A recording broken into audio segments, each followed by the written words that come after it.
கர்த்தருடைய பரிசுத்த நாமத்துக்கு மகிமை உண்டாவதாக. Glory be to the holy name of the Lord. இரண்டாம் ராஜாக்கள் இரண்டாம் அதிகாரம் முதல் வசனத்தை நாம் வாசிப்போம். 2 Kings, 2nd chapter, let's read the first verse. கர்த்தர் எலியாவை சுழல் காற்றிலே பரலோகத்திற்கு எடுத்துக்கொள்ள போகிற போது எலியா எலிசாவோடே கூட கில்காலிலிருந்து புறப்பட்டு போனான்.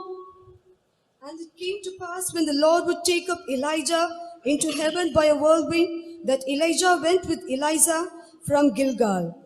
கர்த்தருடைய பரிசுத்த நாமத்துக்கு மகிமை உண்டாவதாக. Glory be to the holy name of the Lord. பரலோகத்துக்கு எடுத்துக்கொள்ளப்பட போகிற ஒரு மனிதனுடைய பயணத்தின் துவக்கத்தை நாம் இங்கே பார்க்கிறோம். Here we see the beginning of a man who was about to be taken to heaven.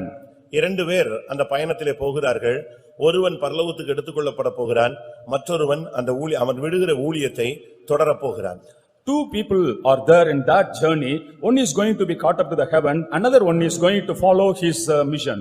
ஒன்று எலியா, மற்றொன்று Elisha. One was Elijah, another was Elisha. Elisha கர்த்தருடைய ஊழியத்தை செய்ய முடியாக புதிதாக வந்த மனிதன். Elisha was a newcomer to do the ministry of the Lord. எலியா ஊழியத்தை செய்து பரலோகத்துக்கு போகக்கூடிய முடித்து போகக்கூடிய ஒரு மனிதன். Elijah was a man who had completed the ministry of the Lord and was about to go to the heaven. இந்த எலியா எடுத்துக்கொள்ளப்பட போகிறது ஒரு தேவனுடைய திட்டமாக இருந்தது. Elijah being caught up was the plan of the Lord. பிரியமானவர்களே, எடுத்துக்கொள்ளப்படுதல் என்பது புதிய ஏற்பாட்டிலே உள்ள ஒரு அனுபவம். Being caught up is an experience that's found in the New Testament. இனிமேல் வருகிற காலங்களில் சபையானது இயேசு கிறிஸ்துவின் வருகையின் போது எடுத்துக்கொள்ளப்பட போகிறது. In the days to come, the church will be caught up in the coming of Jesus Christ. எடுத்துக்கொள்ளப்படுதல் என்பது இயேசுவுக்கும் இயேசுவினுடைய மனவாட்டிக்கும் சொந்தமான ஒரு அனுபவம். And getting caught up is the experience that belongs to Jesus and the bride of Jesus Christ. ஆனால் பழைய ஏற்பாட்டில் இரண்டு பேர் எடுத்துக்கொள்ளப்பட்டார்கள். In the Old Testament time, two people were caught up. ஒன்று எலியா, மற்றொன்று Enoch. One was Elijah, another was Enoch. இந்த இரண்டு பேருமே பழைய ஏற்பாட்டிலே எடுத்துக்கொள்ளப்பட்டவர்கள். And both were caught up during the Old Testament. ஆனால் புதிய ஏற்பாட்டிலே இயேசு கிறிஸ்து எடுத்துக்கொள்ளப்பட்டவர். In the New Testament, Jesus Christ was caught up. அடுத்து சபையானது எடுத்துக்கொள்ளப்பட போகிறது. Next, the church is going to be caught up. இதை குறித்து நாம் வேதத்திலே பல தெளிவான வசனங்களை நாம் பார்க்க இயலும். And we can see many verses about this in the Bible. அப்போஸ்தலருடைய நடபடிகள் முதலாம் அதிகாரத்திலே 11ஆம் வசனத்திலே வானத்துக்கு எடுத்துக்கொள்ளப்பட்ட இந்த இயேசு மறுபடியும் வருவார் என்று அங்கே சொல்லப்பட்டது. In Acts 1st chapter 11th verse, it is said that Jesus who was caught up to the heaven shall come back again. 9ஆம் வசனத்தில் அவர்கள் பார்த்துக் கொண்டிருக்கையில் அவர் உயர அவர்கள் கண்களுக்கு முன்பாகவே எடுத்துக்கொள்ளப்பட்டார். In the 9th verse, it is said that he was taken up even when they were watching him. இயேசு கிறிஸ்து எடுத்துக்கொள்ளப்பட்டவர். Jesus Christ was the one who was taken up. அதுபோல சபையும் கூட எடுத்துக்கொள்ளப்படக்கூடிய ஒரு சபை. And also similarly, the church also is the one that will be caught up. அதையும் நாம் விளங்கிக் கொள்ள வேண்டியது அவசியம். And it is essential for us to understand that also. முதலாம் தெசலோனிக்கேயர் 4ஆம் அதிகாரத்தில் நாம் பார்க்கும்பொழுது In 1 Thessalonians 4th chapter we see. 17ஆம் வசனம் என்ன சொல்லுகிறது? And what does the 17th verse say? மேகங்கள் மேல் அவர்களோடு கூட ஆகாயத்தில் நாம் எடுத்துக்கொள்ளப்பட்டு இவ்விதமாய் எப்பொழுதும் கர்த்தருடனே கூட இருப்போம். And we also will be caught up along with him together in the clouds, and we will be with him forever. இங்கே நாம் பார்க்கும் பொழுது எலியா எடுத்துக்கொள்ளப்பட போகிறான் என்கிற வார்த்தை அங்கே சொல்லப்பட்டிருக்கிறது. Here it is said that Elijah was about to be taken up. இந்த எடுத்துக்கொள்ளப்படுதல் என்பது ராப்சர் என்று அழைக்கப்படுகிறது. This experience of being taken up is also called as rapture. இந்த உலகத்தை விட்டு ஒரு மனிதன் பரலோகத்துக்கு போய் சேரக்கூடிய ஒரு அனுபவம். The man having the experience of reaching heaven from this world. ஒருத்தன் மரித்து பரலோகத்துக்கு போறதல்ல. It's not one dying and going to heaven. மரித்து பாதாளத்துக்கு போகிறதல்ல. Or not dying and going to hell. உயிரோடு இருக்கும் பொழுதே மறைந்து போகிற தேவனோடு இணைந்து கொள்ளுகிற ஒரு அனுபவம். And even when you are alive, it's an experience of merging and uniting with God. இந்த எடுத்துக்கொள்ளப்படுதல் என்பது ஒரு அருமையான ஒரு அனுபவம். The experience of being taken up is a good experience. இதைதான் புதிய ஏற்பாட்டு சபை எதிர்பார்த்து காத்துக் கொண்டிருக்கிறது. And this is what the New Testament church is expecting and waiting for. இரண்டாம் ராஜாக்கள் 2ஆம் அதிகாரம் 1ஆம் வசனத்தின்படி இங்கே எலியா எடுத்துக்கொள்ளப்படுகிறான் என்கிற ஒரு வார்த்தை சொல்லப்பட்டிருக்கிறது. According to 2 Kings 2:1, it is said that Elijah was taken up. எபிரேயர்களின் நிருபம் 11ஆம் அதிகாரத்தை நாம் பார்க்கும் பொழுது In Hebrews 11th chapter we see. அங்கே வேதம் என்ன சொல்லுகிறது? And what does the Bible say here? 5ஆம் வசனத்திலே In the 5th verse, ஏனோக்கு எடுத்துக்கொள்ளப்பட்டான் என்று சொல்லப்பட்டிருக்கிறது. it is said that Enoch was translated. பிரியமானவர்களே, இந்த எடுத்துக்கொள்ளப்படுதல் என்பது ஒரு சிலருக்கு நடக்கிற ஒரு முக்கியமான அனுபவம். The experience of being caught up that will happen only among a few people. இந்த அனுபவத்தை தான் சபையானது எதிர்பார்த்து காத்துக் கொண்டிருக்கிறது. And the church is eagerly expecting this experience. ஒரு தேவனுடைய பிள்ளை என்று சொல்லுகிறவன் அவன் எடுத்துக்கொள்ளப்படக்கூடியவனாக மாற வேண்டியது அவசியம். It is very essential for a child of God who says that he is a child of God, he should be caught up. அப்படியானால் அவன் போக வேண்டிய பாதை என்ன? If it is so, in what path he should go? இதை நாம் சரியான விதத்திலே விளங்கிக் கொள்ள வேண்டும். This we have to understand clearly. இதைத்தான் இந்த காலை வேளையிலே தம்முடைய ஜனத்தோடு சபையோடு தேவன் பேச வாஞ்சிக்கிறார். This is what the Lord desires to speak with his church and people. அந்த எடுத்துக்கொள்ளப்படுதல் என்பது எல்லாருக்கும் நடக்கிற ஒரு சம்பவம் அல்ல. That getting caught up will not take place in all people. உயிரோடு இருக்கும் நாம் என்று கொரிந்தியர்ல சொல்லப்பட்டிருந்தாலும், though it is said in Corinthians, we who are alive, ஆனால் அவருடையவர்கள் மாத்திரமே எடுத்துக்கொள்ளப்பட முடியும். but only those who belong to him will be caught உயிரோடு up. நாம் எல்லாரும் நித்திரையடைவதில்லை என்று சொல்லப்பட்டிருக்கிறது. It is said that and all of us will not sleep. அதுக்குரிய தகுதி உள்ளவர்களை பார்த்து சொன்ன ஒரு வார்த்தை. It is the word said unto those who are worthy of it. கர்த்தருடைய பரிசுத்த நாமத்துக்கு மகிமை உண்டாவதாக. Glory be to the holy name of the Lord. எலியா எடுத்துக்கொள்ளப்படக்கூடிய ஒரு பாதை. And it was the time in which Elijah was about to be caught up. அவன் எடுத்துக்கொள்ளப்படும் முன் கில்காலில் இருந்தான். And before he was caught up, he was at Gilgal. இரண்டாவது அவன் பெத்தேலுக்கு போனான். Secondly, he went to Bethel. மூன்றாவது அவன் எரிகோவுக்கு போனான். And thirdly, he went to Jericho. நான்காவது அவன் யோர்தானுக்கு போனான். Fourthly, he went to Jordan. அதற்கு பின்புதான் அவன் எடுத்துக்கொள்ளப்பட்டான். Only afterwards he was taken up. அப்படியானால் சபை எடுத்துக்கொள்ளப்பட வேண்டுமானால், ஒரு புதிய ஏற்பாட்டு ஊழியனும் விசுவாசியும் எடுத்துக்கொள்ளப்பட வேண்டுமானால் அவர்கள் போக வேண்டிய பாதை இதுதான். If the church or the New Testament believer or worker has to be caught up, they have to go through this path. இயேசு கிறிஸ்து இந்த உலகத்தில் இருக்கும் பொழுது 40 இடங்களுக்கு பயணமானார் என்று மத்தேயு எழுதின சுவிசேஷத்தின் அடிப்படையில் நாம் பார்க்க இயலும். Based on the gospel written by Matthew, we can understand that Jesus, when he was in this world, he went to 40 places.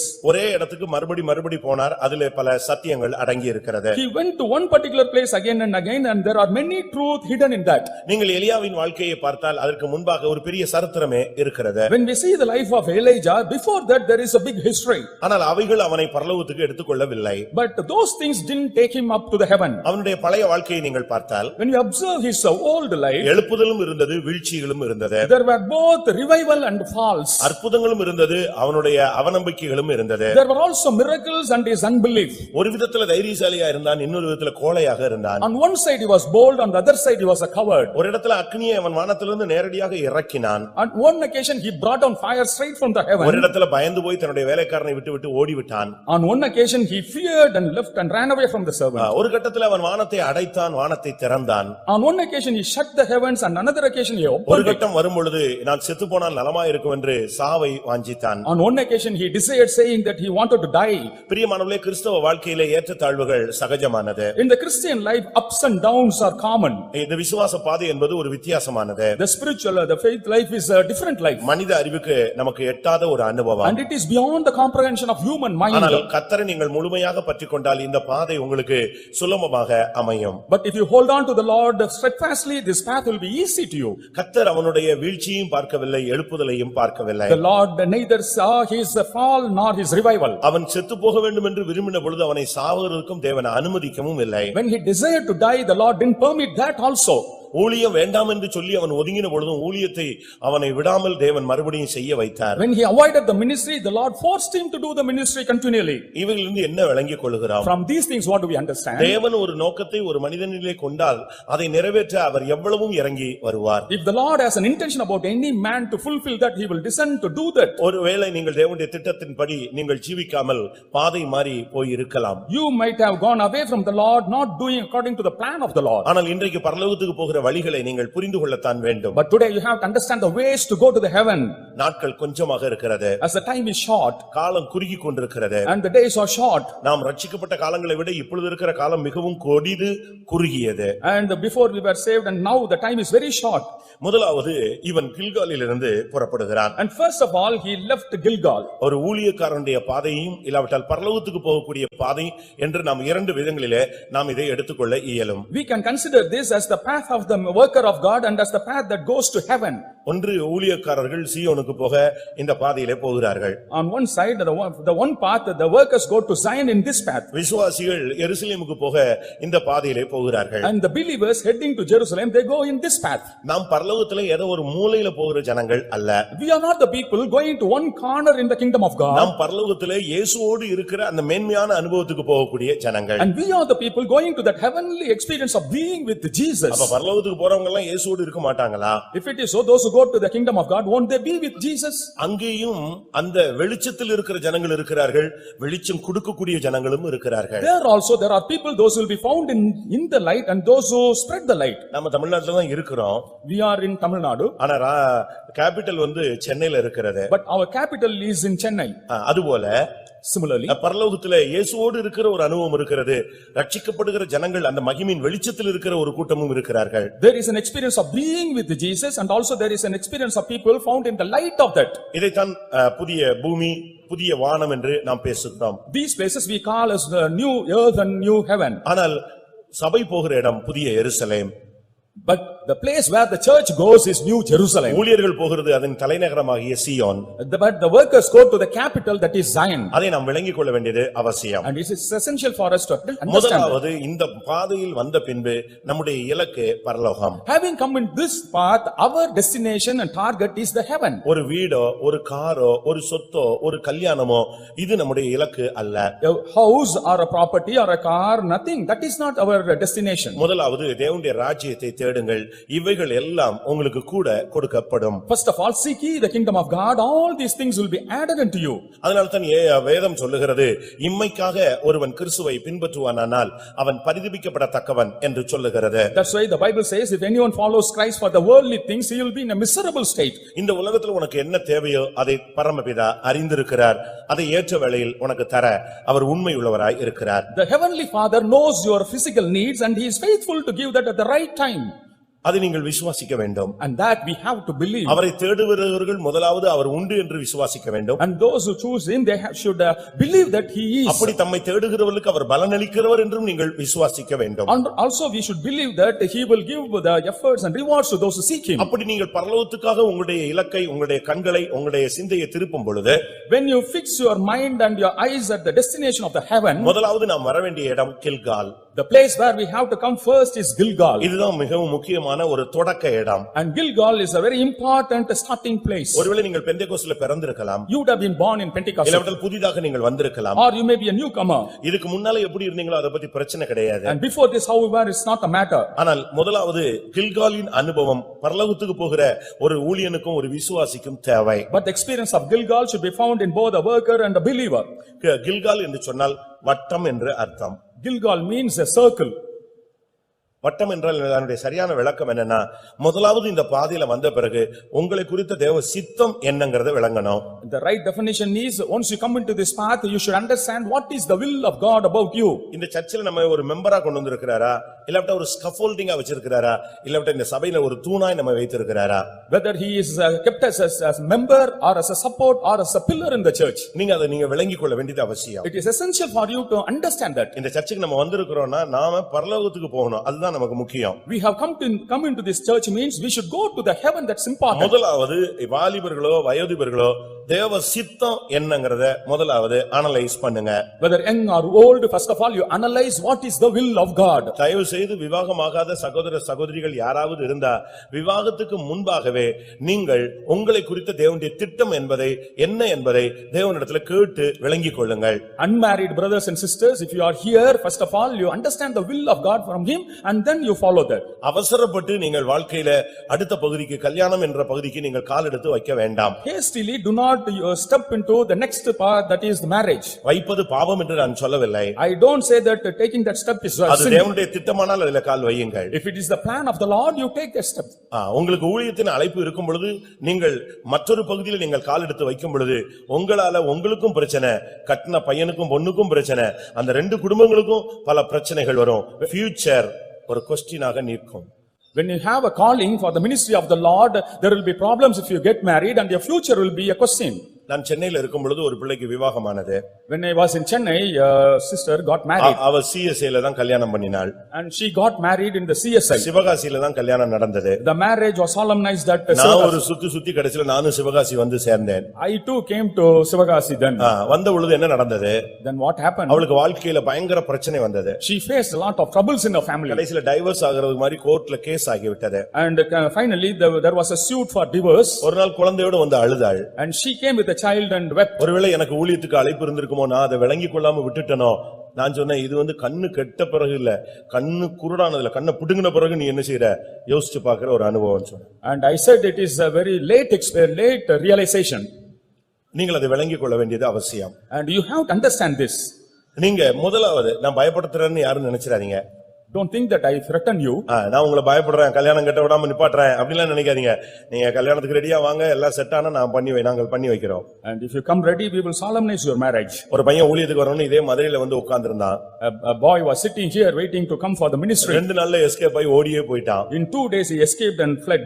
நான் இருக்கிற இடத்துல இருந்தான் அவன். And he was in the place where I was. ஒரு நாள் வந்து நான் விவாகம் பண்ணணும், கல்யாணம் பண்ணணும், எனக்கு ஜெபம் பண்ணுங்கன்னு சொன்னான். One day he came to me and asked me to pray for his marriage. நான் சொன்னேன், நீ மதுரையில சென்ட்ரல் ஃபெய்த்ல இருந்ததா கேள்விப்பட்டேனே, இப்போ என்ன அடுத்த ட்ராக்ல வந்துட்டியேன்னு கேட்டேன். I asked him, I came to know that you were in the Center of Faith home, but now you have come on the next track. நான் ஒரு எழுப்புதல்ல போயிட்டேன்.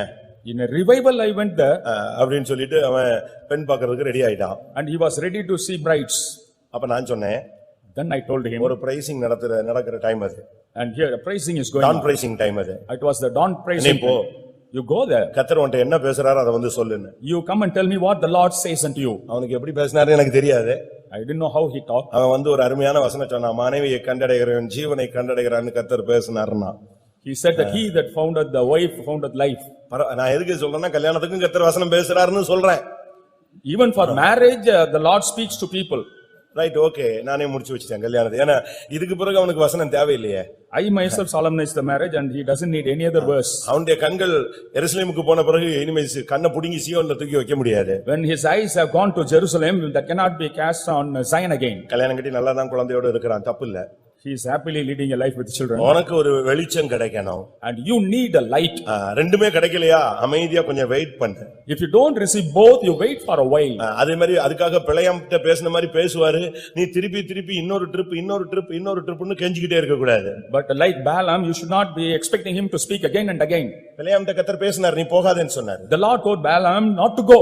அடுத்த நாள் திருப்பி உட்கார்ந்து ஜெபம் பண்ணி, நான் இன்னொரு ட்ரிப் பேசுறேன், ஜெபம் பண்றேன், கர்த்தர் என்ன சொல்றாருன்னு பார்க்கலாம்னா கடைசில போ என்ற ஒரு சத்தம் கேட்டுச்சு. And he again and again asked the Lord, and there was a voice to go say, வழியிலே அவனை கொல்ல பார்த்தார். and on the way he tried to kill him. அதனால நீங்க சரியான விதத்துல விளங்கி, இன்னைக்கு நீங்க ஒரு லைஃப்ல ஒரு செட்டில்மெண்ட்ல கரெக்ட்டா வாங்க. You come to a right settlement in your life. இதே பகுதியில பெற்றோர்களுக்கு ஒரு கடமை இருக்கிறது. On the same way, the parents too have a duty. அந்த பிள்ளையை குறித்த தேவனுடைய திட்டம் என்ன? And what's the plan about that child? ரெபெக்காளுடைய வயிற்றில 2 பிள்ளைகள் மோதிக்கொண்டிருந்த பொழுது, When 2 children were struggling in the womb of ஆண்டவரே இது Rebekah, என்னமா முடியும்னு அந்த பெண் ஆண்டவரிடத்துல கேட்டாள். and she was wondering and asking what would be the result. அப்பொழுதே அந்த 2 பிள்ளைகளுடைய லைஃபை பத்தி கர்த்தர் அந்த தாயிட்ட பேசிட்டாரு. And clearly Lord spoke to the mother clearly about their life. உன் கற்பத்தில் 2 பிள்ளைகள் மோதிக்கொண்டிருக்கிறது. In your womb there are 2 children. மூத்தவன் இளையவனை சேவிப்பான். And the eldest will serve the youngest. எவ்வளவு கரெக்டான வசனங்கள் அங்க பேசப்பட்டதுன்னு பாருங்க. See how the right words are spoken there. தூத்துக்குடியில ஒரு தாய்க்கு ஒரு பிள்ளை பிறந்தது. In Tuticorin a mother had a child. அவங்க பிறந்த உடனே அந்த பிள்ளைக்காக ஜெபிச்சாங்க. And they prayed for the child. ஆண்டவரே இந்த பிள்ளை குறித்த உங்களுடைய நோக்கம் என்னன்னு? What's the plan about this child, Lord? ராஜாக்களுக்கு கணக்கு பார்ப்பான்னு சொன்னார். He said, it was said that he will look into the accounts of the kings. அவங்களுக்கு அது புரியல. And they didn't understand that. ராஜாக்கள் காலம்லாம் முடிஞ்சு இப்ப ஜனநாயக நாடா மாறிடுச்சு. Now it has become a democracy and not monarchy. எப்படி இது நடக்கும்? And how it will happen? ஆனா நாட்கள் போனபோது When course of time, அந்த சகோதரன் இன்கம் டாக்ஸ்ல பெரிய ஆபீசரா மாறினாரு. and that brother became a great officer in income tax. ஒரு நாள் டெல்லியில இருந்து ஒரு ஆர்டர் வந்தது. One day he received an order from Delhi. Mysore palace right பண்ணனும். And Mysore palace should be raided. அங்க போய் ஃபுல்லா கணக்கு பார்க்கணும்னு சொல்லி. And account should be checked there. இவங்க போனாங்க. They went there. அங்க பெரிய பெட்டி எடுத்து கொடுத்தாங்க. சூட்கேஸ்ல பணத்தெல்லாம் கோடி கணக்குல கொடுத்து கணக்க க்ளோஸ் பண்ணிட்டாங்கன்னு சொன்னாங்க. And crores of money was given and நான் தொட மாட்டேன்னு சொல்லிட்டாரு. he said that he won't touch. அப்பதான் அந்த தாய்க்கு சிந்தை வந்தது. நம்முடைய பையனை கர்த்தர் சொன்னது என்ன செய்றாரு? நிறைவேற்றுறாரு. Then only the mother understood the Lord was fulfilling what was our said. சொல்லியும் செய்யாதிருப்பாரோ? And will he go without doing after saying? அதனால முதலாவது பெற்றோர்களும் அந்த திட்டத்தை நீங்க விளங்கிக் கொள்ளணும். So the parents also should understand the plan. பிள்ளைகளுக்கு கல்யாணங்கிறது கர்த்தர் உங்கள்ட்ட பேசினார்னா கல்யாணம் கட்டி வைங்க. If the Lord says there should be marriage, you solemnize the marriage. ஆனா அதே நேரத்துல அந்த பிள்ளைகளுக்கு சீயோனுக்குரிய அழைப்புன்னு சொன்னா கதவை திறந்து விடுங்க. If the children have a calling to Zion, open the doors. இயேசுவினுடைய தாயாகிய மரியாள் இயேசு சிலுவையில தொங்கும் பொழுது தன் ஜீவனையே அந்த இடத்துல அப்படியே இரத்தமாய் ஊற்றினாள். தான் பெற்ற பிள்ளை தொங்கும் பொழுது அப்படியே ஒரு பட்டயம் உன் இருதயத்தை ஊடுருவி போகும் என்று சொன்ன வார்த்தை அன்றைக்கு நிறைவேற்றப்பட்டது. Mother of Jesus, when he was hanging on the cross, she was also shedding blood and the sword pierced through her.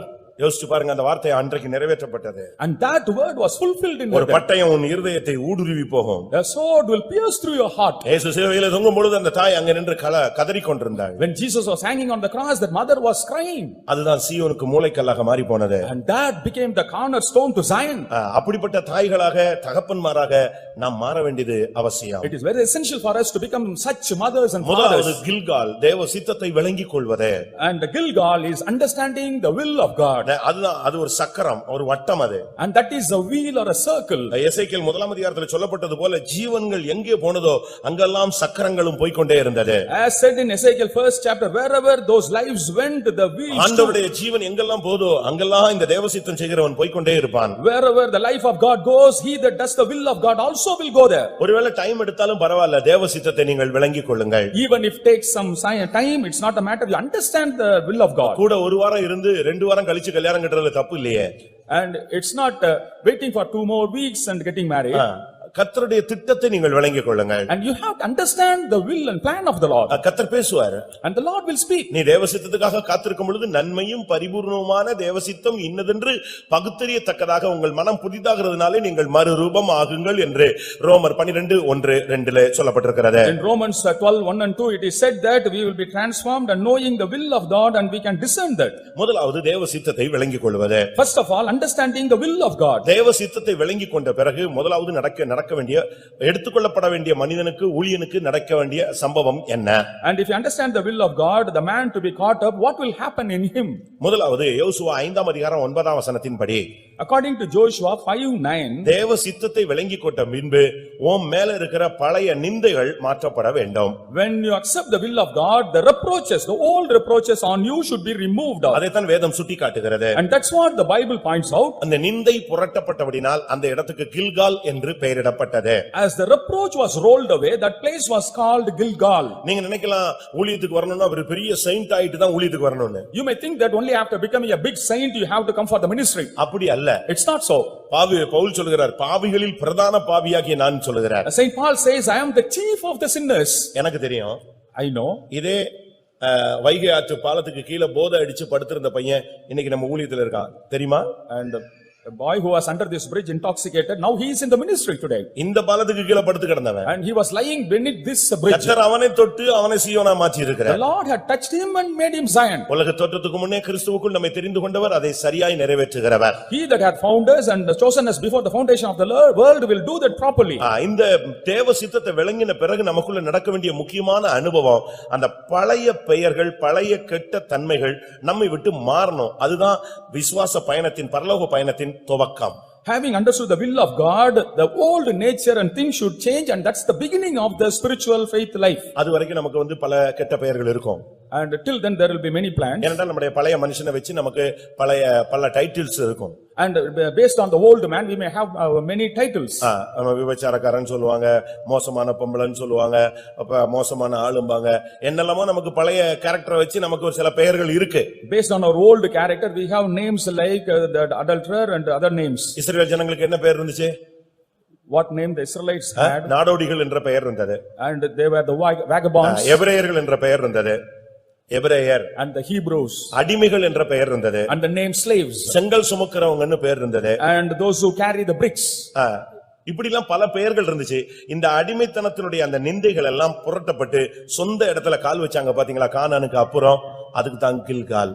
With those names, they had the reproaches. When they stepped into their own land, the name was changed and that became Gilgal. ஒரு தேவனுடைய பிள்ளை என்று சொல்லுகிறவன் இந்த தேவ சித்தத்தை விளங்கி கொண்ட பின்பு அவன் மேல இருக்கிறதான தீய பெயர்கள் நீக்கப்பட வேண்டும். When a child of God accepts the will of God, all the evil names he has should be removed. யோசுவா 4 அதிகாரம் 20 வசனத்தை பார்க்கும் பொழுது In Joshua 4:20 we see, ஒரு தேவனுடைய பிள்ளை கில்காலில் வந்து விட்டான் என்று சொன்னால் அவன் யோர்தானிலே அந்த கில்காலில் இருந்து 12 கற்களை எடுத்து கொண்டு போய் அந்த யோர்தானிலே நாட்டினார்கள். and if a child of God is said that he has come to Gilgal, from Gilgal they planted 12 stones. கில்காலில் இருந்து 12 கற்கள் கொண்டு போய் யோர்தானிலே கரைபுரண்டு ஓடுகிற யோர்தானிலே நடப்பட்டது.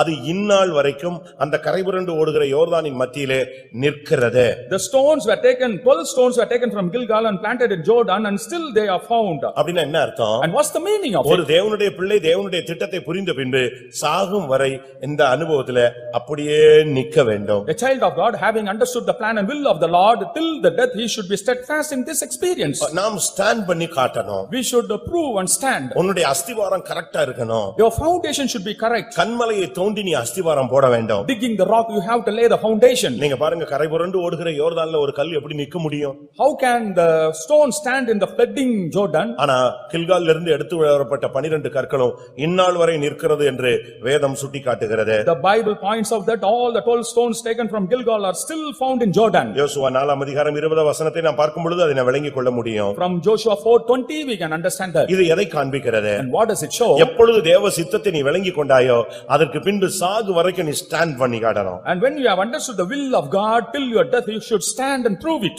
யார் மாறினாலும் சரி யார் வந்தாலும் போனாலும் சரி Whether others may come or go, என்ன போராட்டங்கள் வந்தாலும் சரி whatever troubles may come, நீ ஸ்ட்ராங்கா நிக்கணும். you should stand strongly. என்ன வந்தாலும் சரி Whatever may come, மரணமோ ஜீவனமோ பசியோ பட்டினியோ நிர்வாணமோ நாசமோசமோ உயர்வோ தாழ்வோ வேற எந்த சிருஷ்டி ஆனாலும் கிறிஸ்துவின் அன்பை விட்டு என்னை வேறு பிரிப்பவன் யார்? whether it is a life or death or starvation or anything, what will separate me from the love of Christ? தேவ சித்தத்தை விளங்கின பிறகு அதுல ஸ்டாண்ட் பண்ணி நிக்கணும், உறுதியா நிக்கணும். Having understood the will of God, you should steadfastly stand in that. அதுல எந்த மாற்றமும் வரவே கூடாது. And there shouldn't be any change in that. முதலாவது தேவ சித்தத்தை விளங்கிக் கொள்ளுங்க. First of all, understand the will of God உங்களுடைய புத்தியை மாத்துங்க. and change your mind. அடுத்து ஸ்டாண்ட் பண்ணுங்க. And next you stand. நீங்க இருக்கிறதுல ஸ்டாண்ட் பண்ணி காட்டணும். Where you are, you stand in that. உனக்கு கொஞ்சம் பலன் இருந்தும் நீ என்னை மறுதலியாமல் இருக்கிறபடினால் நான் உனக்கு திறந்த வாசலை கட்டளையிடுவேன் கர்த்தர் சொல்றார். The Lord says, though you have a little strength and still you have not denied me, I will keep an open door before you. நீங்க ஒரு சின்ன காத்தடிச்ச உடனே நாணல் மாதிரி அசைஞ்சிர கூடாது. And even in a small breeze you should not move like a reed. ஒரு பிரசங்க வித்தியாசமாயிட்டுனா ஓடிர கூடாது. When the message is somewhat different, you should not run away. ஒரு ஊழியக்காரர் கோவிச்சிட்டாருன்னா ஓடிர கூடாது. If a worker gets angry immediately, you should not run away. தமிழ்ல சொல்லுவான் கோழி மிதிச்சு என்ன செய்யாது குஞ்சு சாகாது சாக கூடாது. When the hen stamps on, the chick should not die. நீ உனக்குள்ள கிறிஸ்துவின் அன்பிலே உனக்கு ஒரு ஸ்ட்ராங்கான ஒரு தன்மை இருக்கணும். There should be strength in your love of Christ. வேலையில பிரச்சனை வரலாம். Problems may come in your வீட்ல job. பிரச்சனை வரலாம். Problems may come in your house. கிராமங்கள்ல பிரச்சனை வரலாம். And in the problems may come சமுதாயத்துல பிரச்சனை வரலாம். in the society. சர்ச்சில பிரச்சனை வரலாம். Problems may come in the ஆனா church. நீயோ கில்காலில் எடுக்கப்பட்ட கல் நீ ஸ்ட்ராங்கா நிக்கணும். But you are a stone taken from Gilgal, you should stand firmly. எத்தனை பேருக்கு அப்படி நிக்க முடிந்தது? And I am not able to stand. பரலோகத்தின் பாதை என்று சொல்லுகிறது அசைந்து கொண்டிருக்கிற பாதை அல்ல. The path of the heaven is not the one that moves. நீ ஸ்டாண்ட் பண்ணி காட்ட வேண்டும். You should prove by standing. 1 Samuel 15:33 பார்க்கும் பொழுது In 1 Samuel 15:30, இந்த இடத்தில்தான் சாமுவேல் ஆகாகை துண்டித்து போட்டான். only in this place Samuel cut Ahab into two. ஆகாக் என்கிறதான ஒரு அமலேக்கிய ராஜாவை கொன்று போட்ட இடம் இதுதான். This is the place where the king Amalekite king Ahab was killed. ஆகாக் என்று சொன்னால் பெரிய யுத்த புருஷன் என்று அர்த்தம். Ahab means a great warrior. இது பழைய மனுஷனுடைய ஒரு முடிவை காண்பிக்கிறது. This shows the end of the old man. தேவ சித்தத்தை விளங்கிட்ட பிறகு உனக்குள்ள போராட்டங்கள் வரக்கூடாது, போராட்டங்களை நீ துண்டிக்க வேண்டும். After understanding the will of God, the struggle should not come in you, you have to cut them. உன்னுடைய பழைய மனிதனை நீ கட்டுப்படுத்த வேண்டும். And you have to control your old man. நீங்கள் அதை வைத்துக் கொள்ள கூடாது. You should not keep that in you. சவுலுடைய விழுகைக்கு காரணம் அதுதான். And that was the cause for the fall of Saul. Saul அந்த ஆகாகை உயிரோடு வைத்திருந்தான். And Saul spared Ahab to live. தேவ சித்தத்தை விளங்கிட்ட பிறகு நீங்க ஸ்டெடியா நிக்கணும். Having understood the will of God, you should stand steadily. நான் திரும்பவும் சொல்றேன். I repeat. எப்போ தேவ சித்தத்தை விளங்கிட்டீங்களோ அதுல நீங்க கடைசி வரைக்கும் உறுதியாக யோர்தானில் நாட்டப்பட்ட கற்கள் போல நிற்க வேண்டும். When you have understood understood the will of God, like the stones planted firmly in Jordan, you should also stand. ஆகாகை நீங்கள் துண்டித்து விட வேண்டும். And you have to cut Ahab. அமலேக்கிய வல்லமைகளை நீங்கள் துண்டிக்க வேண்டும். And you have to cut all the powers of Amalekites. பாவத்தை நீ துண்டிக்க வேண்டும். And you have to cut the sin. நீ ஒரு சரியான துண்டித்தலை நீ கொண்டு வர வேண்டிய இடம் இதுதான். And this is the place you have to bring in the right cutting. நீங்க 10 மாசம் சுமந்து ஒரு பிள்ளையை பெற்றெடுக்கிறீர்கள். By carrying the child for 10 months, you bear the child. பிள்ளை பிறந்துட்ட பிறகு தொப்புள் கொடியை அறுக்க வேண்டும் என்று ஒரு சட்டம் இருக்கிறது, சத்தியம் இருக்கிறது, நியதி இருக்கிறது. When the child is born, the navel cord should be cut, and that is the truth and the law. இல்ல என் பிள்ளை நான் தான் பெத்தேன், நான் தான் வச்சுக்குவேன் சொல்லிட்டு நீங்க தொப்புள் கொடி அறுக்காம இருந்தா ஒன்னு குறிக்கப்பட்ட நேரத்துக்குள்ள நீ சாகணும், இல்லன்னா அந்த பிள்ளை சாகணும். If you do not cut the navel cord, sever that, both either you or the child should die. அதுபோல Similarly, தேவ சித்தத்தை விளங்கிக் கொண்டு இந்த கிறிஸ்தவ மார்க்கத்துல தெய்வீகத்துல நீங்கள் அடியெடுத்து வைத்த பின்பு துண்டிக்க வேண்டிய காரியத்தை நீங்க சிசர் பண்ண வேண்டிய இடத்துல பண்ணலன்னு சொன்னா என்னைக்காவது ஒரு நாள் உனக்கு ஒரு அசைவு உண்டாகும், தோல்வி உண்டாகும். having understood the will of God and after coming into this fellowship, if you do not sever the things that have to be, and there will be problem. முதலாவது தேவ சித்தத்தை விளங்கிக் கொள்வது. First of all, understanding the will of God. நான் பரலோகத்தின் பாதையை உங்களுக்கு சொல்லிக் கொண்டு வருகிறேன். I am telling about the path to heaven to you. இரண்டாவது அவர்கள் பெத்தேல் என்ற இடத்துக்கு போனதாக இரண்டாம் வசனம் சொல்லுகிறது. The second verse says that next they went to the place called Bethel. எலியா சொல்லுகிறான் எலிசாவை பார்த்து, நீ இங்கே இரு, கர்த்தர் என்னை பெத்தேலுக்கு போக சொல்லுகிறார். Elijah looking at Elisha said, tarry here, I pray the Lord tells me to go to Bethel. இவன் சொன்னான், என்னுடைய ஜீவனை கர்த்தருடைய ஜீவனை கொண்டு சொல்லுகிறேன், நான் உம்மை விட்டு பிரியவே மாட்டேன். He said, I will not leave thee, and I say this according to the life of the Lord. இப்ப தேவ சித்தம் அவனுக்கு புரிந்து விட்டது. Now he has understood the will of God. இப்ப ஸ்டடி ஆயிட்டான். And now he is steady. இப்ப இவனை ஃபாலோ பண்ண ஆரம்பிச்சிட்டான். Now he has started following him. என்றால் எடுத்துக்கொள்ளப்படக்கூடியவனோடு தான் எடுத்துக்கொள்ளக்கூடிய ஊழியம் செய்கிறவன் போக முடியும். And only with those who will be caught up, the one who does the ministry of to be caught up will go. இப்ப இவனும் பெத்தேலுக்கு பயணப்படுகிறான். Now he too journeys to Bethel. கில்காலில் இருந்து இரண்டு பேரும் பெத்தேலை நோக்கி பயணப்படுகிறார்கள். Both from Gilgal go towards Bethel. இப்ப பெத்தேல்ல இருக்கிறவங்க எல்லாம் என்ன சொன்னாங்க தெரியுமா? And what he said there in Bethel. இன்னைக்கு ஒரு சம்பவம் நடக்க போகுது, உனக்கு தெரியுமான்னு கேட்டாங்க. And they asked, an incident is going to happen. உன்னுடைய எஜமான் இன்றைக்கு எடுத்துக்கொள்ளப்பட போகிறார். And your master is going to be taken up today. உன் கதை என்னன்னு தெரியுமான்னு கேட்டாங்க. Do you know about your story? They asked. பிரியமானவர்களே, இந்த மார்க்கத்துல பல கொஸ்டின் உன்னை அடிக்கடி அவனை அதிரியப்படுத்துகிற கேள்வி சபைக்குள்ளே வரும். In this way in the church many questions will arise to discourage you. இந்த சபைக்குள்ளேயே உன் கூட இருக்கிறவங்களே உன்னை டிஸ்கரேஜ் பண்ணுவாங்க. Even those who are in this church with you, they will discourage you. இந்த டிஸ்கரேஜ் பண்ணவங்க வெளியாட்கள் கிடையாது, தீர்க்கதரிசிகளின் புத்திரர். And they are not ordinary people, they are the sons of the prophets. நீங்க இந்த மார்க்கத்துல வந்துட்ட பிறகு ஊழியக்காரங்களே உங்களை டிஸ்கரேஜ் பண்ணுவாங்க. Even after coming to this path, even the workers will discourage you. நல்ல விசுவாசிகளை உங்களை டிஸ்கரேஜ் பண்ணுவாங்க. Even good believers will discourage you. ஆனா நீங்க என்ன சொல்லணும்? But what you have to say? மூணாம் வசனத்துல அவன் சொல்றான், எனக்கு தெரியும், நீ சும்மா இருன்னு சொன்னான். In the third verse he says that, yeah, I know it, hold ye your peace. இந்த மார்க்கம் எடுத்துக்கொள்ளப்படக்கூடிய மார்க்கம். ஆனபடினால நீங்க சொல்லணும், உங்களை டிஸ்கரேஜ் பண்றவங்கள பார்த்து எனக்கு தெரியும், நீ சும்மா இருன்னு சொல்லுங்க. And those who discourage you, looking them, you have to say that I know it and you keep quiet. நீ வராதே, போகாதே, நிக்காதே, உனக்கு முடியாது, நீ கடைசில வந்துருவே, இப்படி எல்லாம் சொல்லுவாங்க. They will say that it is not possible for you, you will come back. நான் ஊழியத்துக்கு வர்றதுக்கு முன்னால And before I come என்னுடைய ஃபேமிலில எப்பமோ ஏதோ ஒரு எங்க அம்மா வழியில ஒரு ஆள் ஊழியத்துக்கு போயிருக்காரு. In my family, in my father's line, somebody had gone to அம்மாவுடைய வழியில யாரோ ஒரு ஆள் போயிருக்காரு. In my mother's line, somebody had gone to the ministry. நான் அவரை பார்த்தது கிடையாது. And I had not seen him. But அவர் ரொம்ப ஃபேமஸா இருந்திருக்காரு. And he was very famous also. கொஞ்ச நாள் கழிச்சு அவர் வெளிய போயிட்டாரு. After some days he had gone out. எனக்கு அதெல்லாம் தெரியாது, சம்பவம் தெரியும், பட் ஆள தெரியாது. I knew the matter but not the person. நான் ஊழியத்துக்கு வந்த பிறகு After I had come to the ministry, இவர் வீட்டுக்கு போயிருக்காரு. he had gone to the house. அவன் பையன் ஊழியத்துக்கு போயிட்டான்னு கேள்விப்பட்டேன் அப்படினு இருக்காரு. I came to know that your son had gone to the அவன் ஒரே பிடிவாதமா போயிட்டான். And suddenly he went. நானே போயிட்டு வெளிய வந்திருக்கேன், உனக்கு தெரியாதா, திருப்பியா அவனை அனுப்புனேன்னு கேட்டிருக்காரு. I myself have come out, and why did you send him? அவங்க சொல்லிருக்காங்க, அவன் எங்க நிக்கிற மாதிரியா இருக்கிறான், அவன் போயிட்டான். And he was not ready to stay here, he had gone. சரி பரவாயில்ல, போயிட்டான்ல, எல்லாத்தையும் பார்த்துட்ட பிறகு ஒரு 3 வருஷத்துல வெளியே வந்துருவான். And after seeing all things, in 3 years he will come back, he said. எப்படி? இவர் ஒரு pastor. And he is a pastor. கடைசியில எனக்கு சொன்னாங்க. Finally it was. ஏதோ ஒரு இன்சிடென்ட் நான் பாக்கும்போது இப்படி வந்தாரு, அந்த ஐயா சொன்னாரு அப்படினாங்க. நான் சொன்னேன், அந்த ஆளை ஏன் வீட்டுக்குள்ள விட்டீங்க? And when it was told unto me, I said, why did you allow him to ஊழியத்தை enter? விட்டு போன ஆளை வீட்டுல கூட்டு வச்சு நீங்க பேசுனதே பெரிய மடத்தனமான ஒரு செயல். And talking with a person who had left the ministry is a foolish thing. ஆனால் என்னை அழைத்தவர் உண்மையுள்ளவர். இப்ப 30வது வருஷம் ஓடிட்டு இருக்கிறோம், கிருபையில ஓடிக்கொண்டிருக்கிறோம். He that called me is faithful. This is 30th year in grace. பெருமைக்காக சொல்லல, Not for pride, I say. நிலைநிறுத்துகிறவர் கர்த்தர் தான். It is the Lord who makes us stand. Discourage பண்றவெல்லாம் பண்ணுவான். நீ உணரு, நீ யோர்தானிலே நாட்டப்பட்ட கற்கள். Discouragers will discourage you, but you are the stones planted in நம்ம Jordan. கூட இருக்கிறவங்களே நம்மள கவுத்தி விடுவாங்க. All those who are with us will topple us. ஆனா தேவன் உன்னோடு கூட இருந்தால் நீ அசைக்கப்பட மாட்டாய். But if the Lord is with you, you will not be கர்த்தரை shaken. தன் வலது பக்கத்தில் வைத்திருக்கிற மனுஷன் ஒருபோதும் அசைக்கப்படுவதில்லை. On the right hand of the man whose side the Lord இரண்டாவது, stands. ஒரு மனிதன் தேவ சித்தத்தை விளங்கிட்டு அதிலேயே இருக்க கூடாது. And having understood the will of God, he should not abide there. கர்த்தருக்குள்ள ஒன்னு ஸ்டாண்ட் பண்ண பிறகு நீ அடுத்து போக வேண்டிய இடம் எது? After standing in the Lord, next where we have to go? Bethel என்று சொன்னால் தேவனுடைய வீடு என்று அர்த்தம். Bethel means the house of the Lord, இல்லாவிட்டால் வானத்தின் வாசல் என்று அர்த்தம். or the door of the heaven. இதுதான் ஊழியத்தினுடைய ஒரு சரியான பாதை. And this is the right path of the ministry. இன்னைக்கு எல்லாருக்கும் ஊழியத்தினுடைய அழைப்பு மிஷனரிஸ்மார்களுக்கெல்லாம் இருக்கு, மத்த சபக்காரங்களுக்கு ஊழியத்துக்கு அழைப்பு இருக்கு. அவங்க உடனே போகிற இடம் ஊழியத்தின் பாதை. ஆனா நம்முடைய ஊழியத்தின் பாதை எப்படின்னா, தேவசித்தம் விளங்கி கொண்ட பின்பு அவன் போக வேண்டிய இடம் தேவனுடைய வீடு.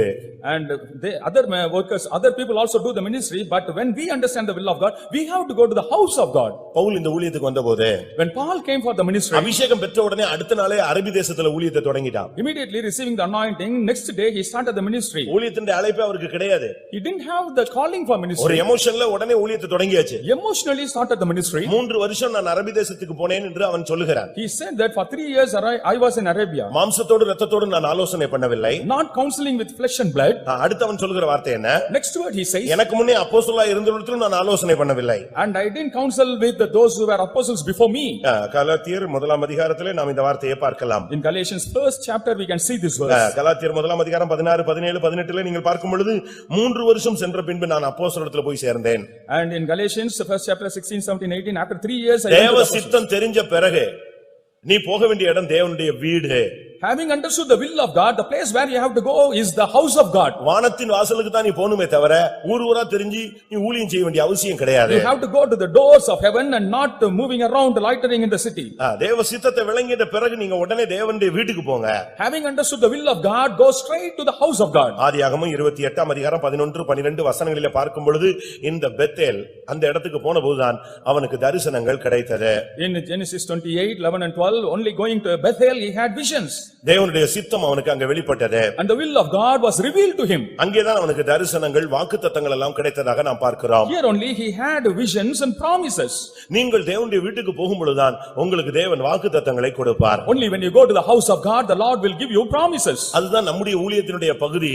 தேவ சித்தத்தை விளங்கின உடனே விசுவாச வீட்டுக்கு ட்ரைனிங்ல வந்து சேர்கிறோம். And that is found in our ministry. Knowing the will of God, we come for training in the faith home. தேவனுடைய வீட்டுல தான் நம்ம போய் உட்கார்ந்து பயிற்சி வைக்கப்படுகிறோம். Only in the house of the Lord we are trained. உடனே போய் ஊழியம் செய்யறது பெரிய சாதனை அல்ல. Immediately going and doing the ministry is not நீ a great தேவ achievement. சித்தத்தை விளங்கி கொண்டு அந்த இடத்துல பிராமிஸ் கேட்கணும். ஆண்டவரிடமிருந்து வாக்குத்தத்தங்களை பெற்றுக்கொள்ள வேண்டும். Having understood the will of God, there in that place we have to receive the promises from the Lord. அங்கேதான் அவன் பொருத்தனை பண்ணினதாக வேதம் சொல்லுகிறது. It is said only there he made a vow. தேவ சித்தத்தை தெரிஞ்சுக்கிட்டா போதாது, அதற்காக நீ பொருத்தனை பண்ணி ஜீவ பலியாக உன்னை ஜீவனை பானபலியாய் வார்க்க ஒப்பு கொடுக்க வேண்டும். Knowing the will of God, you have to make vows and you have to pour your life as the drink offering.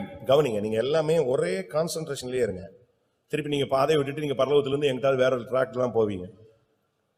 கர்த்தருடைய பரிசுத்த நாமத்துக்கு மகிமை உண்டாவதாக. Glory be to the holy name of the Lord. தேவ சித்தத்தை விளங்கி கொண்ட பின்பு Having understood the will of God, அதற்காக ஒரு பொருத்தனை பண்ண வேண்டும். you have to make a vow for that. அதற்காக உங்களை சமர்ப்பிக்க வேண்டும். And you have to submit yourself for that. அதற்காக உங்களை அர்ப்பணிக்க வேண்டும். And you have to sacrifice yours for that. அதை நீங்கள் சரியான விதத்தில் விளங்கிக் கொள்ள வேண்டும். And you have to understand that clearly. நான் ஒரு இடத்துக்கு போயிருந்த போது When I visited a place, ஒரு தாயும் தகப்பனும் என்னை வந்து பார்த்தாங்க. a father and mother came and saw us. என்ன விஷயம், எனக்கு அவங்க யாருன்னே தெரியாது. I didn't know anything about them. அப்ப அவங்க சொன்னாங்க, என் பிள்ளைய ஊழியத்துக்கு ஒப்பு கொடுக்கிறோம், அதுக்காக நீங்க ஜெபிங்க. அவ இப்ப நல்ல வேலையில இருக்கிறா, அவளும் ரெடியா இருக்கிறா, ஆனா கர்த்தருக்காக ஊழியத்துக்கு போகணும், அதுக்காக ஜெபிங்க. Our daughter is in a good job and she wants to come for the ministry and we surrender her for that and pray for that. எத்தனை பிள்ளைங்க?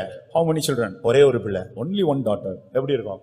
அந்த ஒரு பிள்ளையையும் பிதா எப்படி தன்னுடைய ஒரே பேரான குமாரனை சிலுவையில அறைய ஒப்பு கொடுத்தாரோ அதுபோல அந்த தாயும் தகப்பனும் அந்த ஒரு பிள்ளையை ஒப்பு கொடுக்கிறதுக்கு ரெடியா வராங்க. As the father surrendered his only begotten son to be crucified, the parents came to give forward that as own daughter to the அந்த Lord. ஹிஸ்டரியை கேட்டீங்கன்னா ரொம்ப ஆச்சரியமா இருக்கும். That history is a marvelous one. இந்த சகோதரன் ஒரு இந்து சகோதரன். This brother was a Hindu brother. அவருடைய மனைவி அவருடைய relation. And his wife was his ஆனா relative. அவங்க எப்படியோ கிறிஸ்துவை ஏற்றுக்கொண்டு ரட்சிக்கப்பட்டாங்க. Somehow accepted Christ and saved. இவர் போய் அவங்க அக்காட்ட இந்த பொண்ணை கேட்டார்.